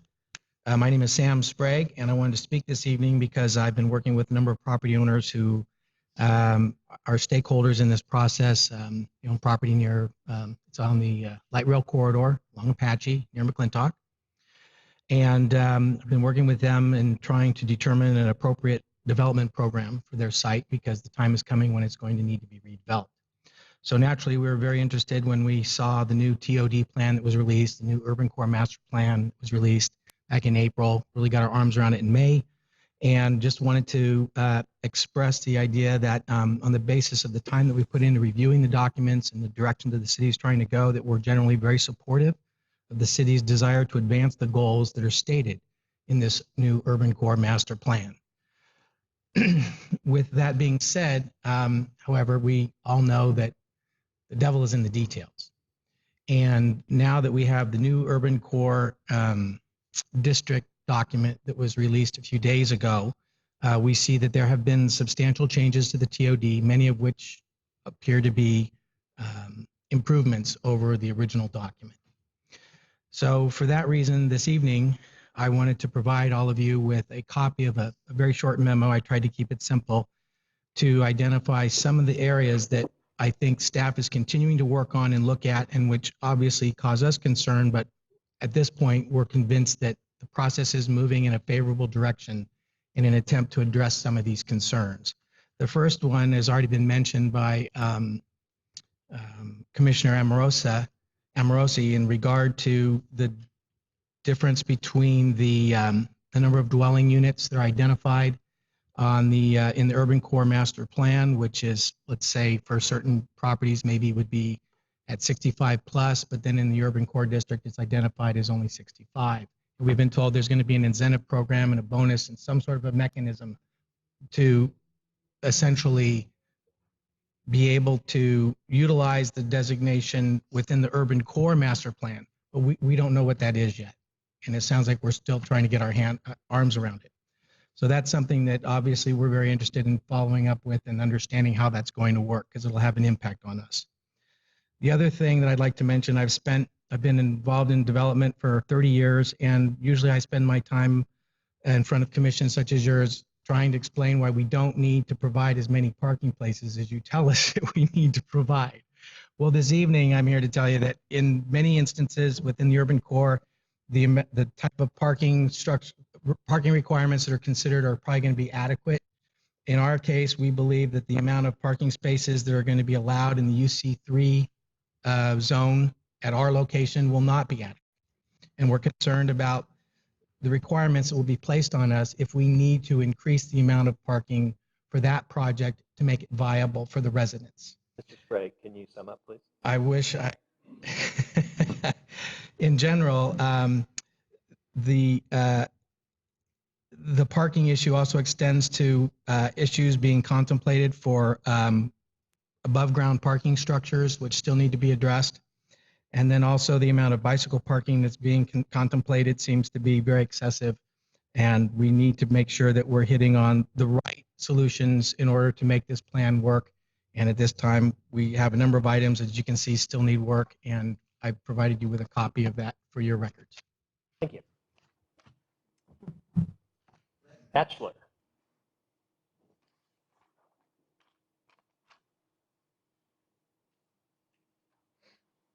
I can't begin to say what I have to say in 3 minutes, but do you people as commissioners talk to people like me who want to talk to you about issues? I mean, can I call you and will you take a call and talk?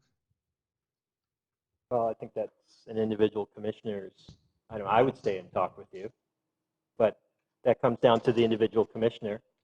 But I would talk with you. Please, Okay. You've got 3 minutes, use them. The so-called urban core plan, as far as I'm concerned, is flawed from the beginning because of subzone 7. Excuse me, I'm kind of dry right now, but the elimination and the exclusion of the southwest corner of University and Mill from the get-go, to me, is totally indefensible. That it was excluded before there was any input and before anybody had any say as to what could or should happen in that area. It was just a done deal, and it really doesn't smell right to me. Wait, which corner was that? Southwest corner, University and Mill. I'm sorry? Did you say southwest corner of University and Mill?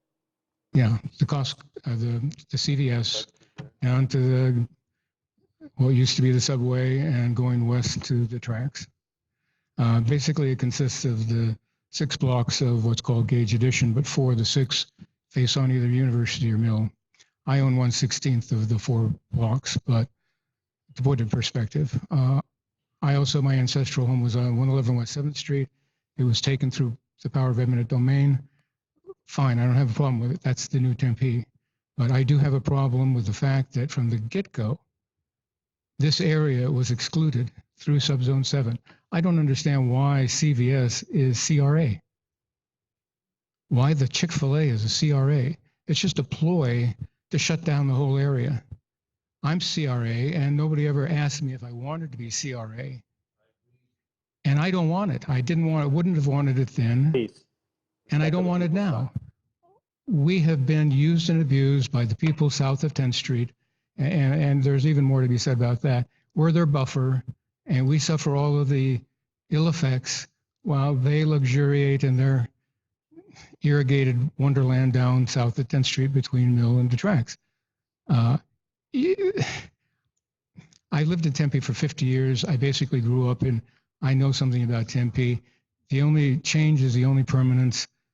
And these people who are trying to shut things down so that they can live and be buried and die and be buried in their backyard, I don't know. Bachelor, can you sum it up?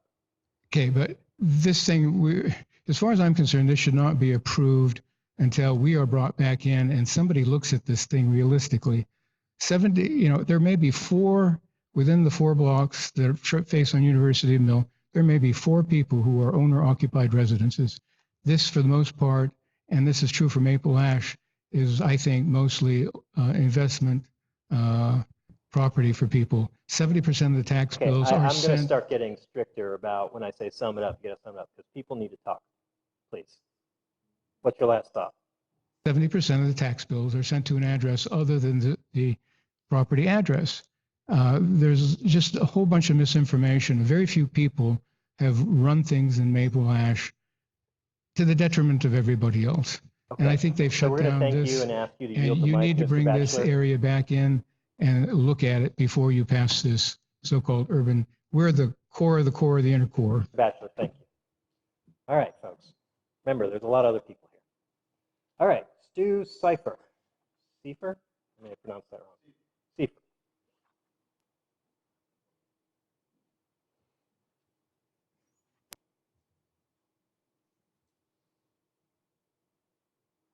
Good evening. Stu Cipher. I live in Tempe. I've had an architectural firm in Tempe since the early 70s and been very active on Mill Avenue, both as an architect and developer. And I've been involved in a lot of the historic properties as well. As a matter of fact, we were the developers for the Old Town Square project that was previously mentioned.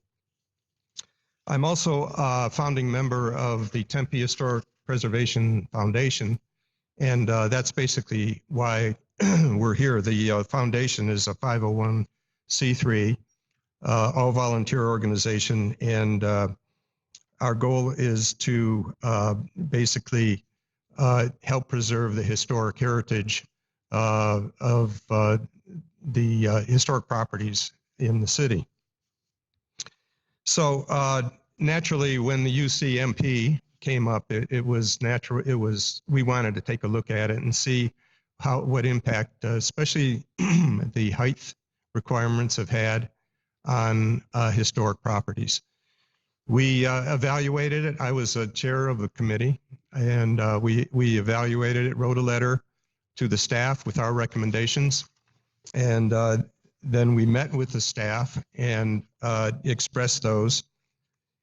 And I'm very pleased to say that the staff was extremely supportive. I think the document is generally very friendly to historic preservation. And in fact, as a result of our letter, there were 3 things in particular they did. They changed some language. They made some language additions which are more supportive to historic preservation. But most importantly, they identified on Mill Avenue what we want to call the historic core, which represents the properties from basically 4th Street to 6th Street. And on the new plan, they've actually identified those, which is great. And in addition to that, they wrote a new section of design guidelines that they've included in the back. We're happy about that. Now, the issue is this. The height requirements on the maps show that you can build up to a 90-foot building from basically 3rd Street to University. And naturally, our concern is, historic properties on Mill Avenue range from 14 to maybe 40 plus feet.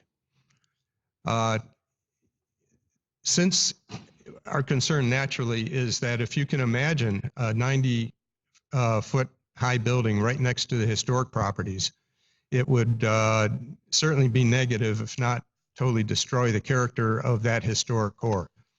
So recognizing, however, we can't reduce the height requirements. We want to make sure that there are step backs on higher buildings that are built along Mill Avenue, so that if they are high, they need to be high and step back so they don't interfere with the scale and character of the downtown. So can you wrap it up there? I can. I submitted some specific language, basically that calls for a 30-foot step backs, and I've submitted that to staff, and I'd be happy to meet with them on that. And just the final point is, one thing that would be very helpful, in addition to identifying the historic core on Mill Avenue, we should also identify in this new document the properties that are historic that are not right on the core itself, such as Monty's, such as the Flour Mill, Old Town Square, so that they could also be impacted by the new guidelines, historic guidelines that are now part of the document. Thank you. Mr. Trevor Barger.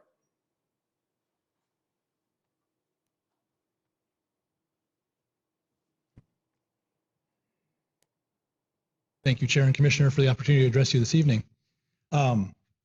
I live in downtown. I live in the area. I'm a big supporter of growth and development and love kind of the change in Tempe. I've been here for 19 years now, so it's been fun to see it grow along with me, both getting a little older. I appreciate the undertaking that this is for any staff to try and do, doing all 3 of these simultaneously along with the Housing Act or the housing policy, looking at downtown. And I really commend that we're doing it as a plan rather than reactively to every single case that comes in, and really like the idea of we're going to figure out what we'd like versus one at a time we're going to guess at this. I love that the transportation team has done a wonderful job also talking about basically what our quality of life is. How are we going to really make this work and still add people, because we know the people are coming. How does it still function? We submitted comments to planning staff June 2nd and received the next draft of the document this week.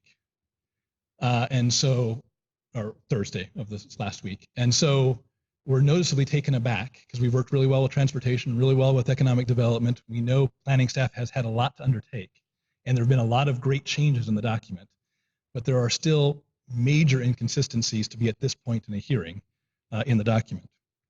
For example, we're moving so quickly that the notice for the hearing came out TOD for the code that's now called UCD, that the Urban Core Master Plan references TOD, and I think it's intended to reference the Urban Code District.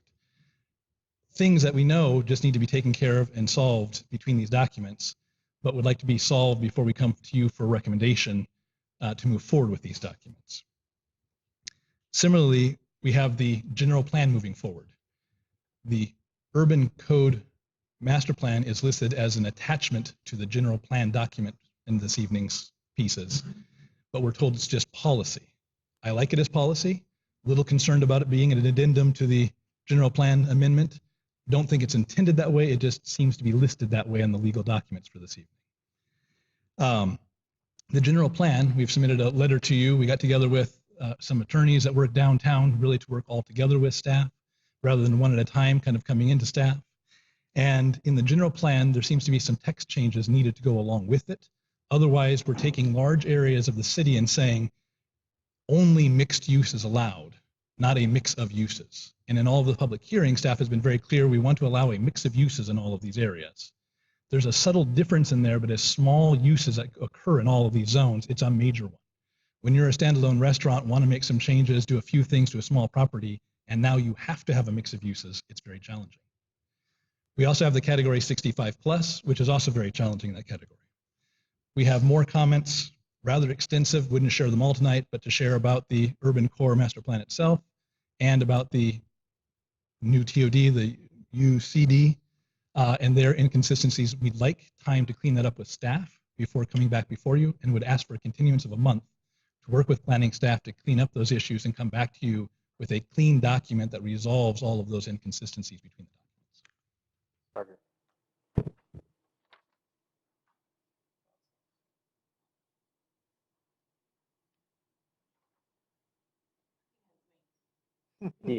Wendy Riddle.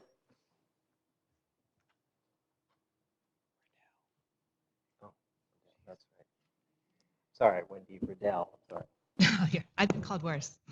Wendy It's not Riddell with the even today. Wendy Riddell with the law from Barry Riddell. I mean, I think it should give you guys a little bit of pause that you have the neighbors and effectively representatives of the development community all going, oh, wait a minute.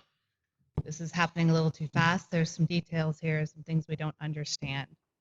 I will tell you, these are very laudable goals. We support staff. We think that when this is done right, it will be a huge asset for Tempe and a huge attribute for Tempe. So we are by no means opposed to what staff is trying to accomplish here. In fact, we really do appreciate the work, I don't know where Chad is, but the work and the responsiveness to the document that we submitted, and we think they're clearly headed in the right direction. But the devil's in the details. And I'm very fearful if we don't get those details worked out, we're going to end up coming back for PAD after PAD, exactly your fear, because this mechanism won't work. And so I personally would ask, please, that we take a little bit of time, take a month, we will be responsive, that we get these details ironed out to make sure that this is a meaningful document that can really accomplish its goals. I can point out lots and lots of inconsistencies. You've heard some. It sounds like you have documents that have some. But it's really important we get these right. I mean, you can't have a general plan. We'll take Cornerstone, Rural, and University, and it shows 65 plus on the general plan, but yet a category in the TOD or UCD plan now that says a maximum of 65. And that doesn't even take into account the development standards, the open space, the type of open space. You've effectively created a category that doesn't work. And it's such a lost opportunity. So we hope you would give us a month to work with staff, to figure out these details, to fill in the missing pieces, the density bonus, the definitions of mixed use. I mean, we have worried about that. You worried about it on a case earlier tonight. What does mixed use mean? How do we know we're really going to get mixed use? I mean, we want that to be as meaningful as you folks do.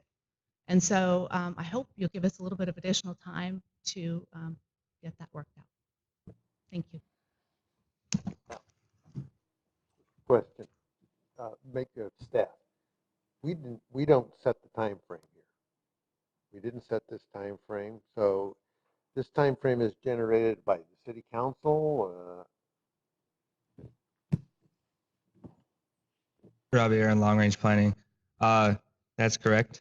The 2040 general plan sets a very specific time frame for us to do this. State statute states that we can do a major general plan amendment once a year. That once a year time frame is determined by council or the city.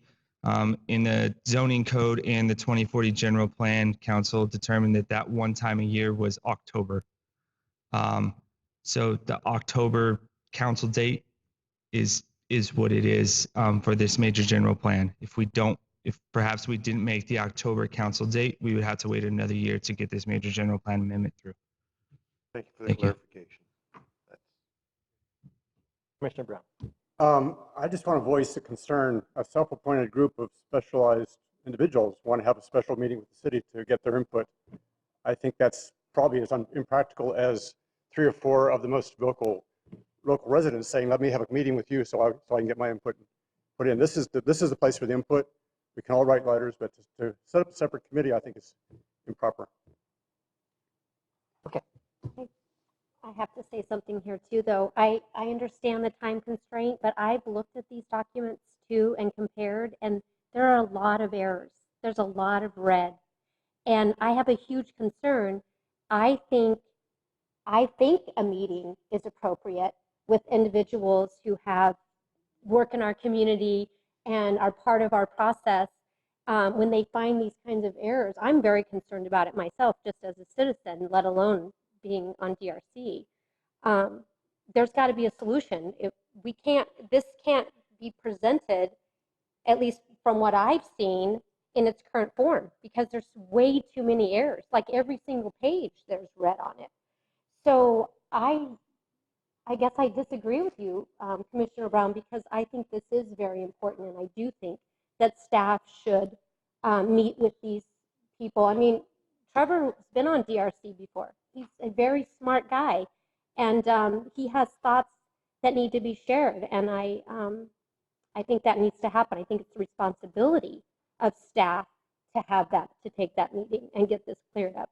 And it shouldn't take that long. There's not that many. It's just bad, grammatical errors in some cases, wrong information in some cases. So, I mean, I think it's the obligation of the staff to meet with people in the community to get this taken care of.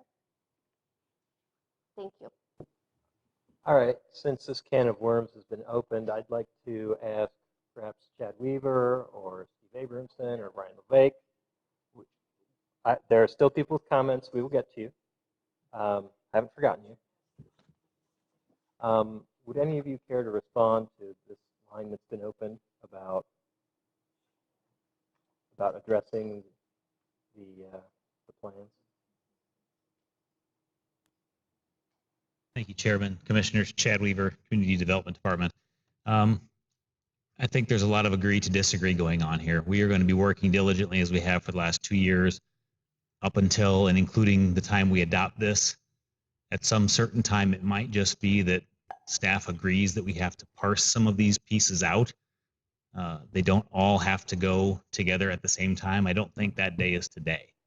I'm happy to look at this document that has a bunch of red in it. We haven't been presented that. We had a letter we responded to. 50 or 60% of Trevor's letter we responded to, and as far as we're concerned, the matter's closed. There's probably a few things that we can talk about more. I don't have a problem meeting with these folks. We've been meeting with folks for 2 years. We'll keep meeting with folks right up until the day the thing gets approved. So I think at this point, what would be fruitful would be to have this information specifically given to us so that we can go through and make the changes. To the extent there's grammar or map errors, we can fix those. We've not been presented with those. What we have is a lot of questions that say, well, I think this. Is that true? And Beacon did a very thorough job of going through and saying exactly what it is that we're doing, why we're doing it, why the language is appropriate in our estimation. I would say that the fact that we have folks from both sides, so to speak, neighbors and developers here, is not giving me cause for concern. If anything, I think it demonstrates to you the challenge that we have. And I don't mean as staff, I mean as the city of Tempe. We have a lot going on. We have a lot to manage. And I think this process, although we will continue to refine it right up until the end, has gone a very long way towards doing just that. So I would ask that Phil or Angie or anyone else that has comments, get them to us, and we'll see what we can bring you prior to the next meeting. We'll continue to work with Trevor and Wendy and anyone else. We have done that all along. I can't tell you the number of calls that I think Ryan and Ambika and Robbie have taken in trying to go through very, very minute details down to property owners' concerns. And some of those are what you heard today. You heard some folks saying, we don't like it, it's too much, and some folks saying, it's not enough, I need more. I mean, that just demonstrates that we've got a lot of disagreement, but that doesn't mean that we should stop the process, because as someone up here mentioned, the applications will keep coming, and we'll be doing them ad hoc, a PAD at a time.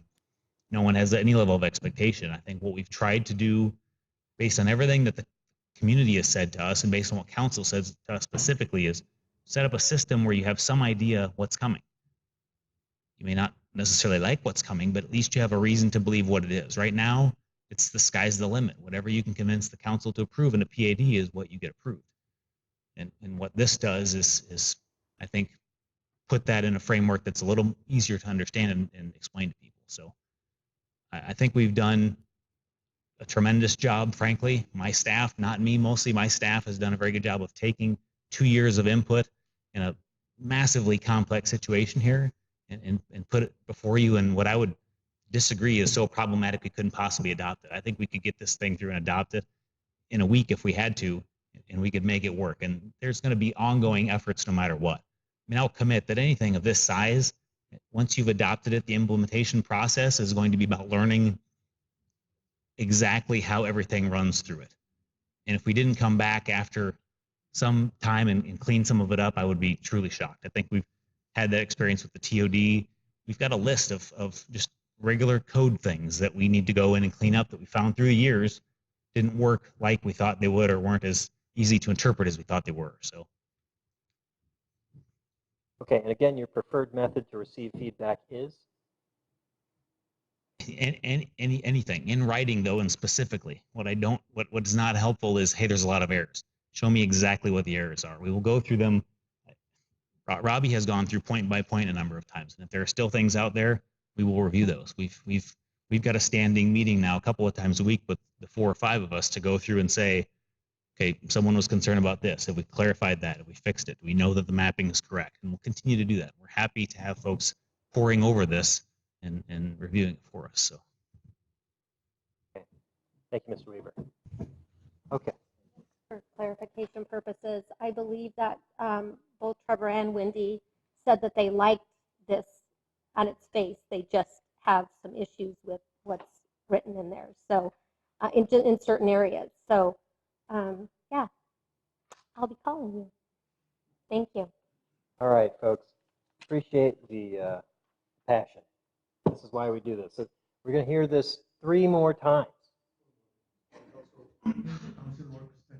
Oh, sorry, 4 more times. So we know this is a process. We're glad you're pointing at things that need work. This is where we hammer it out. All right, Todd Green.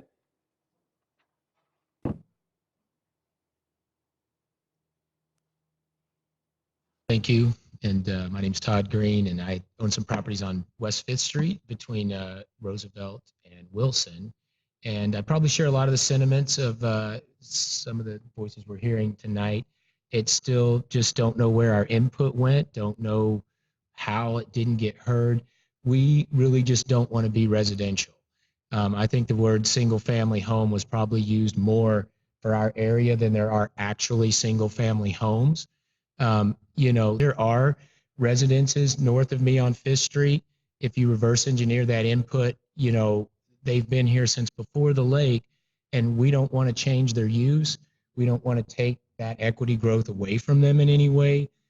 We just want 5th Street to be about business incubators.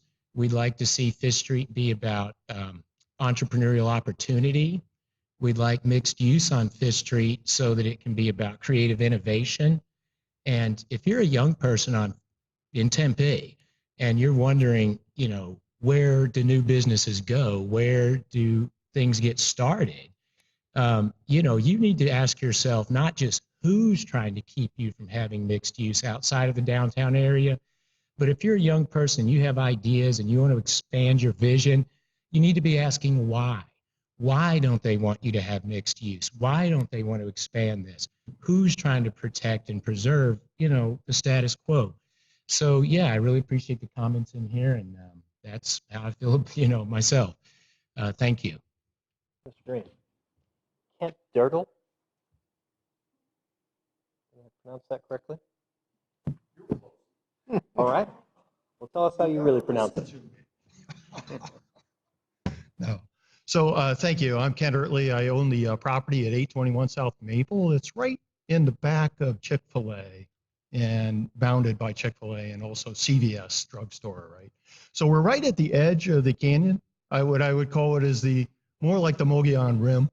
It's you've gone from UC7 right down to up to UC1. Right? So we are on that precipice. We are the extreme of the density change in Tempe. I don't think there's any place else where that's experienced. And I guess what I'd like to say to the committee is I think I'd like you to address some transition zones in these areas, some smart, considerate transition zones where you could step down densities. It makes no sense to have high-rise buildings looking right over residential. And in these areas, I would have to say from an economics point of view, it doesn't seem to make sense. You're subsidizing properties in this area. And I think a gentleman over here pointed it out. This is really economics. This is a supply and demand for the area. What you're doing by not improving these areas is you're restricting residential access to people who deserve it. And I think you're going to run into the same wall that probably I've seen in San Francisco. I've seen this up in Seattle. I've been to Hong Kong. I see it in Bangalore. You can't get this kind of density with these transitions. And again, subsidize people's housing in rental real estate area. A lot of the Maple Ash area is really fundamentally a rental area. It's not a residential real estate area. It's just not, and it's never going to be. What you're going to do is subsidize properties that are eventually going to be $1 million properties for these people, and they're going to be tax incentivized by making them historic, because you've got historic tax incentives. So you're going to have $1 million properties funneling away income from schools in the area, which makes no sense. So I would ask the council or the planning commission to take a look at this and look at it from an economic point of view.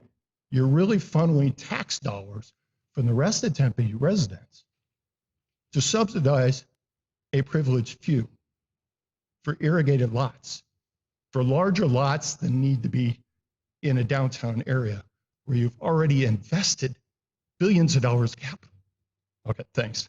I'll sum it up to say that fundamentally, it does not make economic sense. And you're basically putting the hands of a few residents into the pockets of every Tempe resident and taking a nickel out of each. And that's an insidious way to funnel tax dollars into a privileged few. Thank you. All right, thank you, Mr. Green. Eduarda Yates?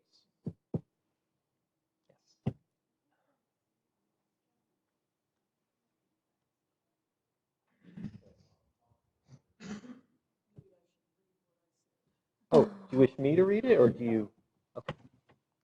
There we go. Could you, You have to come to the go up to the microphone? It microphone. needs to be recorded. Thank you. I've missed a lot. I should be home watching it on Channel 11. But one thing that worries me is the increased density. I still haven't been able to understand. I've read it over and over, but it sounds like we're going to try to add lots of density to some residential areas. And I think that I worry about that because I think it will encourage developers to take down homes that are there and build large, unaffordable apartments or maybe townhomes.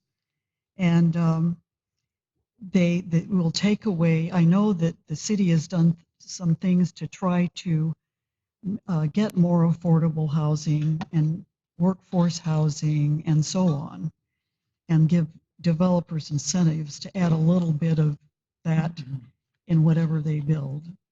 But I just don't think that it will do anything but diminish what affordable housing we have now in these older neighborhoods. People don't want to live in apartments. A lot of people want their own homes. That's the American dream.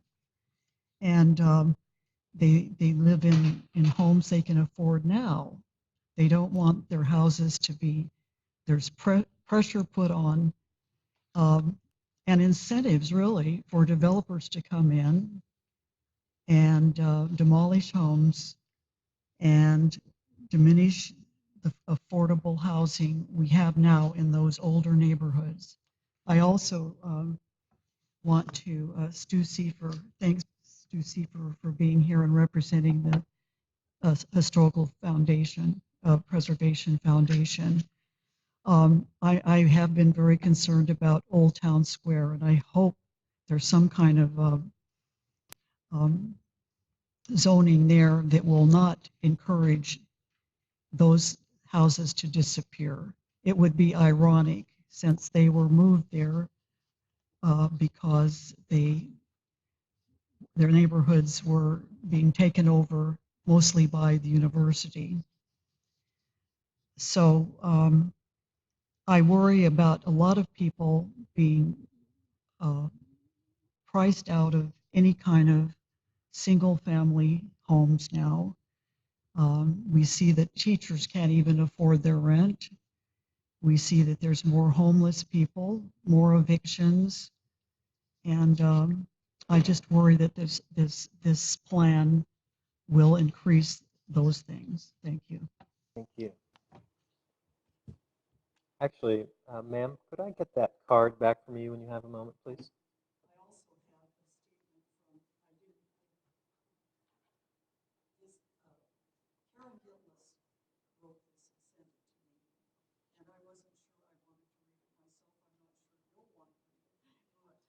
Well, you can hand it to us. Okay. Thank you. Folks, I've gone back through the cards here, and I think I may have missed a couple. Tell me if, is it Warren Egmont? Please. Please correct me. Tell me how to pronounce the name correctly.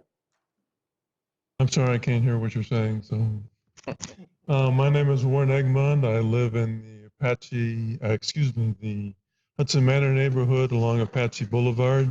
So this will directly affect me.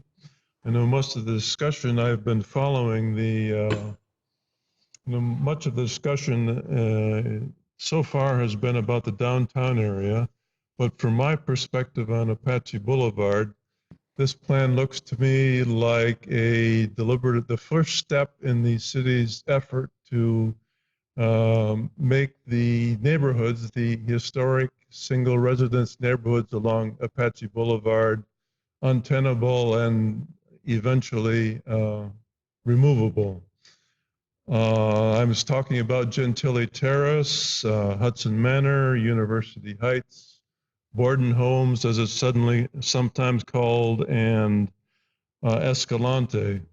Now, I know the city will always say that it very much respects these historic neighborhoods and wants to preserve them. But if you look at the plan as it's really, if you really look at what's going on in this plan, what is happening is that they're trying to nibble away at the edges of these neighborhoods to make them less attractive and less affordable. If you look closely at the proposed rezoning, you will see that everywhere possible, they are rezoning the edges of these neighborhoods for 6- and 8-story buildings. Now, I can tell you that if you're living in a 1-story residence and your neighbor is an 8-story tower, it's not going to be an attractive place to live anymore. In fact, my house is one of those fairly close to the edge of the neighborhood. And if this plan goes through as it's directed, I'd have a 6- or 8-story building looking down in my backyard. And I'd see it every morning when I walked out the front door. So I would urge, and this would happen all around, so I would urge the commission to reject this plan, particularly at least as far as it concerns those neighborhoods along Apache Boulevard, because I really think it's an attack on our neighborhoods. Thank you. Thank you. And last card I have, and after that I'll ask if there's anyone I've missed. Deborah Zajac. I'm Deborah Zajac. I'm a Tempe resident. And this is an amendment to our general plan 2040. And the general plan 2040.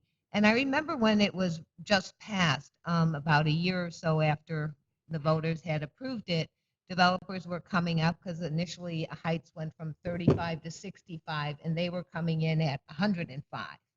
So sometimes what's in the general plan when people are thinking that this is it, that's not it, because it gets pushed and pushed and pushed. And the idea of, but that was a while ago, it was said it was outdated, but we have made changes. They've got the streetcar, and a lot of this has to deal with the transportation overlay district, which is now whatever. And I don't think it's a bad idea to want to increase density around those areas, but I do have concern about the implementation. And I've been following this, and if you look at the document, and because that it's like 100 pages, well, implementation is on page 99, and it's like a half a page where it talks about it. And I think that's really important. A couple people said devil's in the details. And you guys, this commission will be one of the first places where this plan is going to be implemented based on decisions that you made. And I was very surprised to hear that we hired these consultants, like people have been saying, it's going on for almost 2 years. And I was under the assumption that this was to be, rather than doing these parcel by parcel kind of things where we have all kind of variances, whether height, setbacks, density, that this urban core master plan and the TOD was going to kind of set certain standards so there wouldn't be all this parcel by parcel negotiations. Then I learned about these bonus areas, these 4 bonus areas, which sounds really good, but at the same time I'm thinking, oh, this means there's going to be the parcel by parcel negotiations again. And so I don't know why it wasn't until June of this year that new consultants were hired to help deal with how to evaluate how were they going to evaluate these 4 bonus areas. Because I feel something needs to be a way for them to be evaluated. Because just like what happened in Camden Hayden, The city gave the developer a benefit of about 500 to 600,000 annually for the project and received a one-time $30,000 thing for the housing trust fund. I think what's given by the city and what's received by the city needs to be more equitable. And that's why I was saying there needs to be some formulation for these bonus areas and also implementing it. Who's going to decide it? Do you guys decide about how these bonuses are going to be awarded? Because if you're coming to approve the project, how would that be done? So anyway, I think you need to consider a lot of these things, and I hope it's good for us. Thank you. All right, thank you. So I have exhausted my stack of cards. Is there anyone that wishes to speak that have not? Okay, so I've got at least one, two. Okay. All right. So, sir in the white shirt, if you would please come to the mic, tell us your name. When you're done, please fill out a card. Make sure we get that. Thank you. My name's Ted Miller. I live in Tempe, born in Mesa, moved to Tempe in '73. So I've watched pretty much every inch of it grow. I'm the last house on University Drive. I'm between Mill Avenue and the railroad tracks, right across the street from Chase Building. I wake up every morning, walk out my house, and I see the Chase Building. Across to my left, I see the Whole Foods going up with a big Mark Taylor apartment complex going up. Now they're telling me that I'm cultural resource area rather than commercial high-rise district.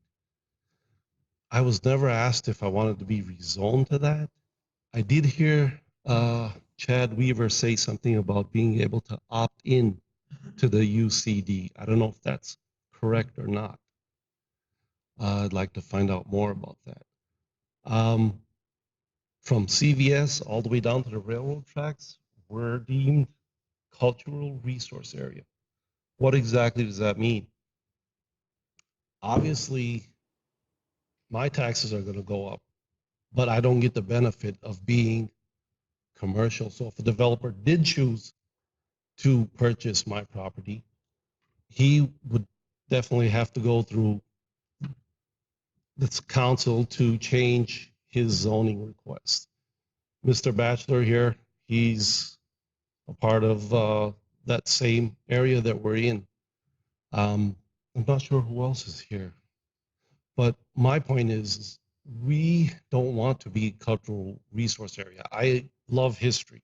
History is great, but I don't think that we should be deemed as a cultural resource area. We should be in the UCD district.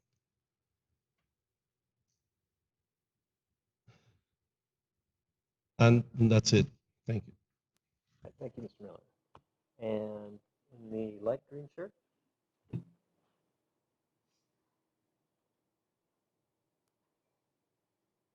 Dale Carpentier, Hudson Manor. First of all, this is just unacceptable.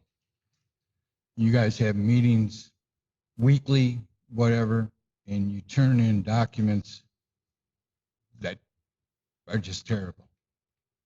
It's unacceptable. And I think this council should really look at that. The other thing, I think this council should look at the older neighborhoods and have them set aside from some of these zonings. I mean, set aside. Have absolute restrictions in those areas because they will go away. And they will go away. You know, if ASU doesn't come in and eminent domain us to death with restrictions that they have on there now, these older neighborhoods will go away. All right, thank you. Can you hand that card in too when you have a moment? All right.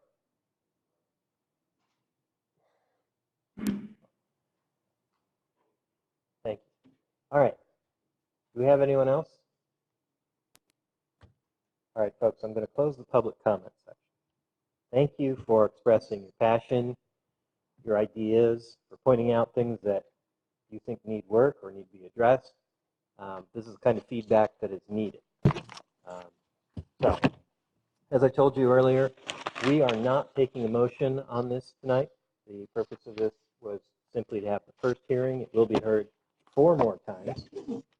The next time will be with Development Review Commission on Monday the 26th. And we are in the Don Casano room for that meeting, correct? Okay, we're not here 13 days from now in the Don Casano room in the called the Transportation Building. Transportation Center. Transportation Center. And it's a Monday. Yes, that is a Monday, not a Tuesday. All right. So Back to me. Back to Commissioner Amoroso. Yeah. Oh, would you like to respond? Yeah, both of us have just a couple of points just to make it clear to everyone. Okay, Mr. Adhikar. Yeah, we will come back in the next, on the next round, we'll also kind of mull it over, think it over, have a discussion, and we'll also respond to those questions. In the meantime, there are a couple of things that I just wanted to very quickly deal with.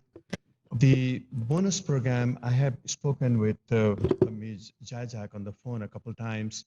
The bonus program is going to be developed so that it is not negotiation, so it is not discretionary.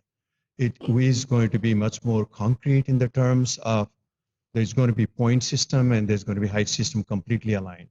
And the bonus program, the whole idea of working it in much more detail is not to make it discretionary, okay, make it very concrete. It can even be independently adopted later on, but we do want to bring it as a part of this package, but some other cities have done it independently.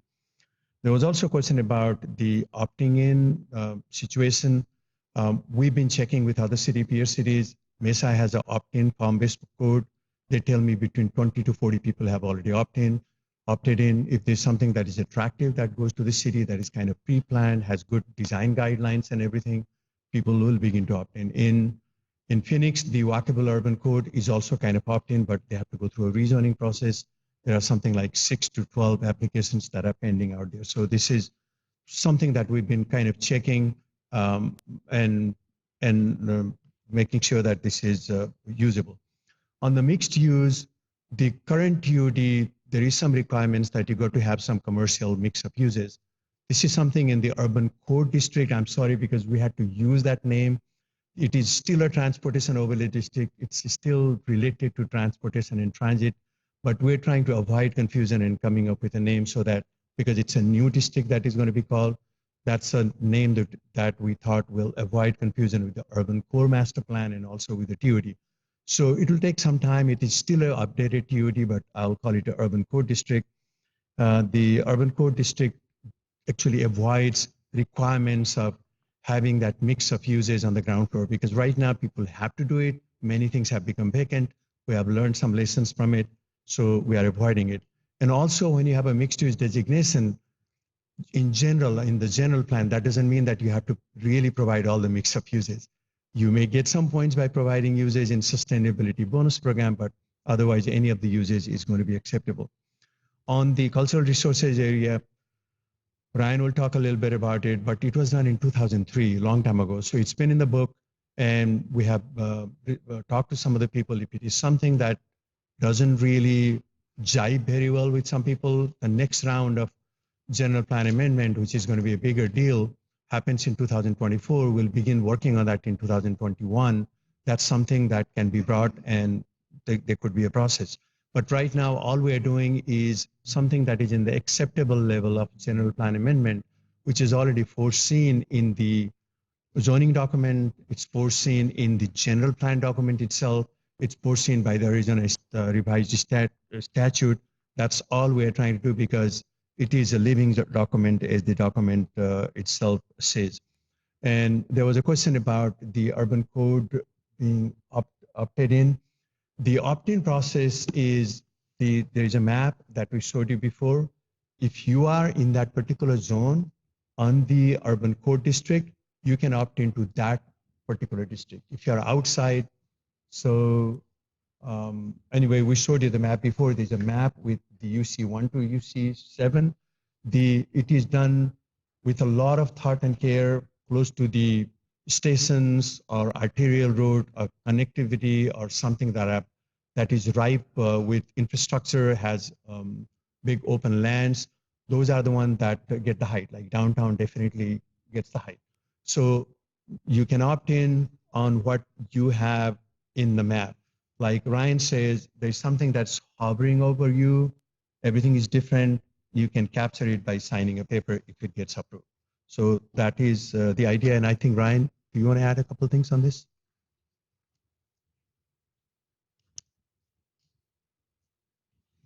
So just real quickly, wanted to touch the subject about the CRA, cultural resource area.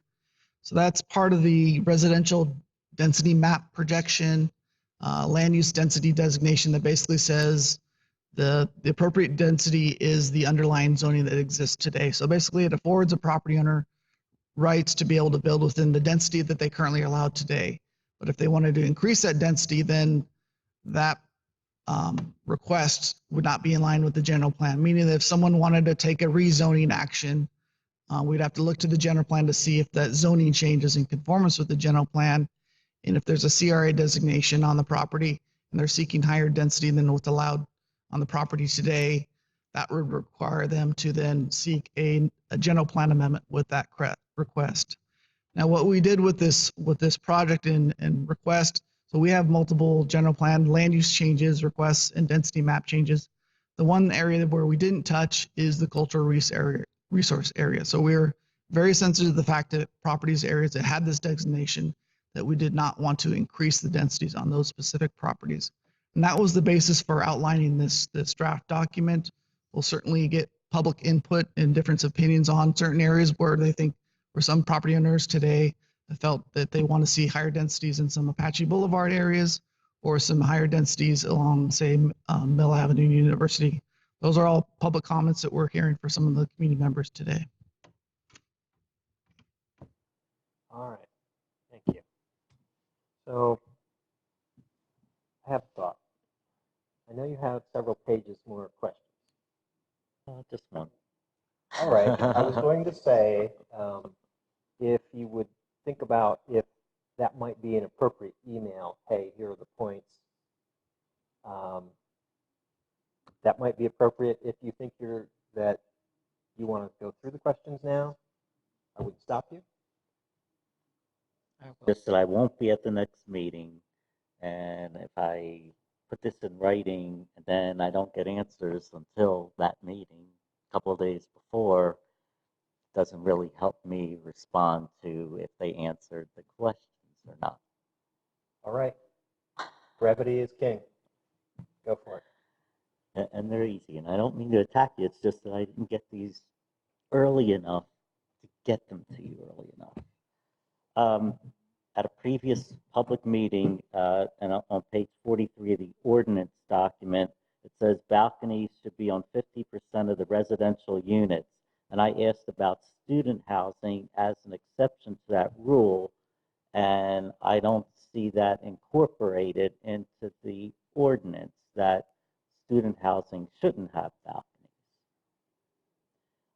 Page 45 is your trip reduction plan. You say it's compliant with Maricopa County, but is this really just, did you guys create this plan yourself? Because further in that paragraph, it says the owner is responsible for enforcement. So after you give them bonus height or density because they say they're going to do a trip reduction plan, but they're doing the enforcement of the plan, how do you know that they're really following through with the trip reduction? Wouldn't it be, once the building is built, then how do we get it back? But I don't, you say you're going to make a transportation management association, but does that have any teeth? I don't know. Anyway, I don't like the fox guarding the hen house on that one. Currently, the city still requires a solar study if a taller building goes next to another building that has rooftop solar or water heaters or coolers. And I didn't see if that's still going to be a requirement under the urban code design district. So I'd like to see where that goes. That's it for the ordinance. Then I went to the resolution document. Attachment 2, the map for the projected residential density on page 9 conflicts with the ordinance document map. On page 25, the 5 houses that are on South Cedar, south of Dorsey Station, are still shown as mixed use, not as residential. I'm not quite clear on page 21, the map that shows maximum building heights, because that looks different from everything else. I don't know where that fits in. Maybe we could discuss that later. The general plan density map on page 26 shows 65 units an acre on the south side at Elm against residential without setbacks, but with incentives. I think that can get out of hand because in the ordinance map, it just shows it as low to medium. But on this map, it shows it as higher. And we need to talk about that. Page 35, Apache West.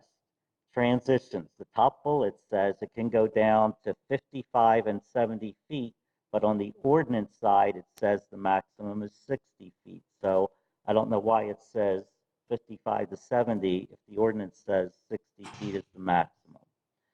On the 4th bullet, it says frontage heights of 45 feet, but it could step up to 130 feet. That's 3 times higher in one little block. I don't see how that's possible. On the Apache East side, you have buildings that could be 130 feet, but I don't see it on the west side, so I don't know why that bullet is there either. I think that's another mistake. Look into it. Page 61 shows a concept for South Cedar Street. I wanted to let you know I am disappointed that you're still not showing to realign South Cedar with Dorsey, so that gives that neighborhood more than one exit to go west on Apache, and it would also increase the frontage of the property that's right next to the light rail station, and that would be a benefit for that property owner. And on page 79, your sustainability guidelines, nowhere under water savings do you talk about rainwater collection and disbursement, and the same idea could be done under the water efficient landscaping on page 81. There's no mention about water reclamation at all, rainwater harvesting. There you go. See, it wasn't too bad. I did see the word encourage a lot. And that means developers aren't going to do it because they're going to say they can't afford it. If you were serious, we'd see more shall and less encourage. Thank you, Mr. Chair. All right, folks, I think we've done a lot of speaking our minds tonight. Everyone's had a chance, so I think we feel good about that. Thank you for sticking with us. That's the close of that case. Do we have any project announcements we wish to make?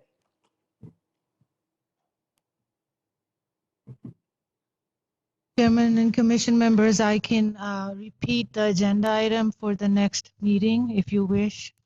You gave that to us in the beginning, yes? Yes, I did. I think let's skip it then. Thank you. All right, ladies and gentlemen, we are adjourned. Thank you.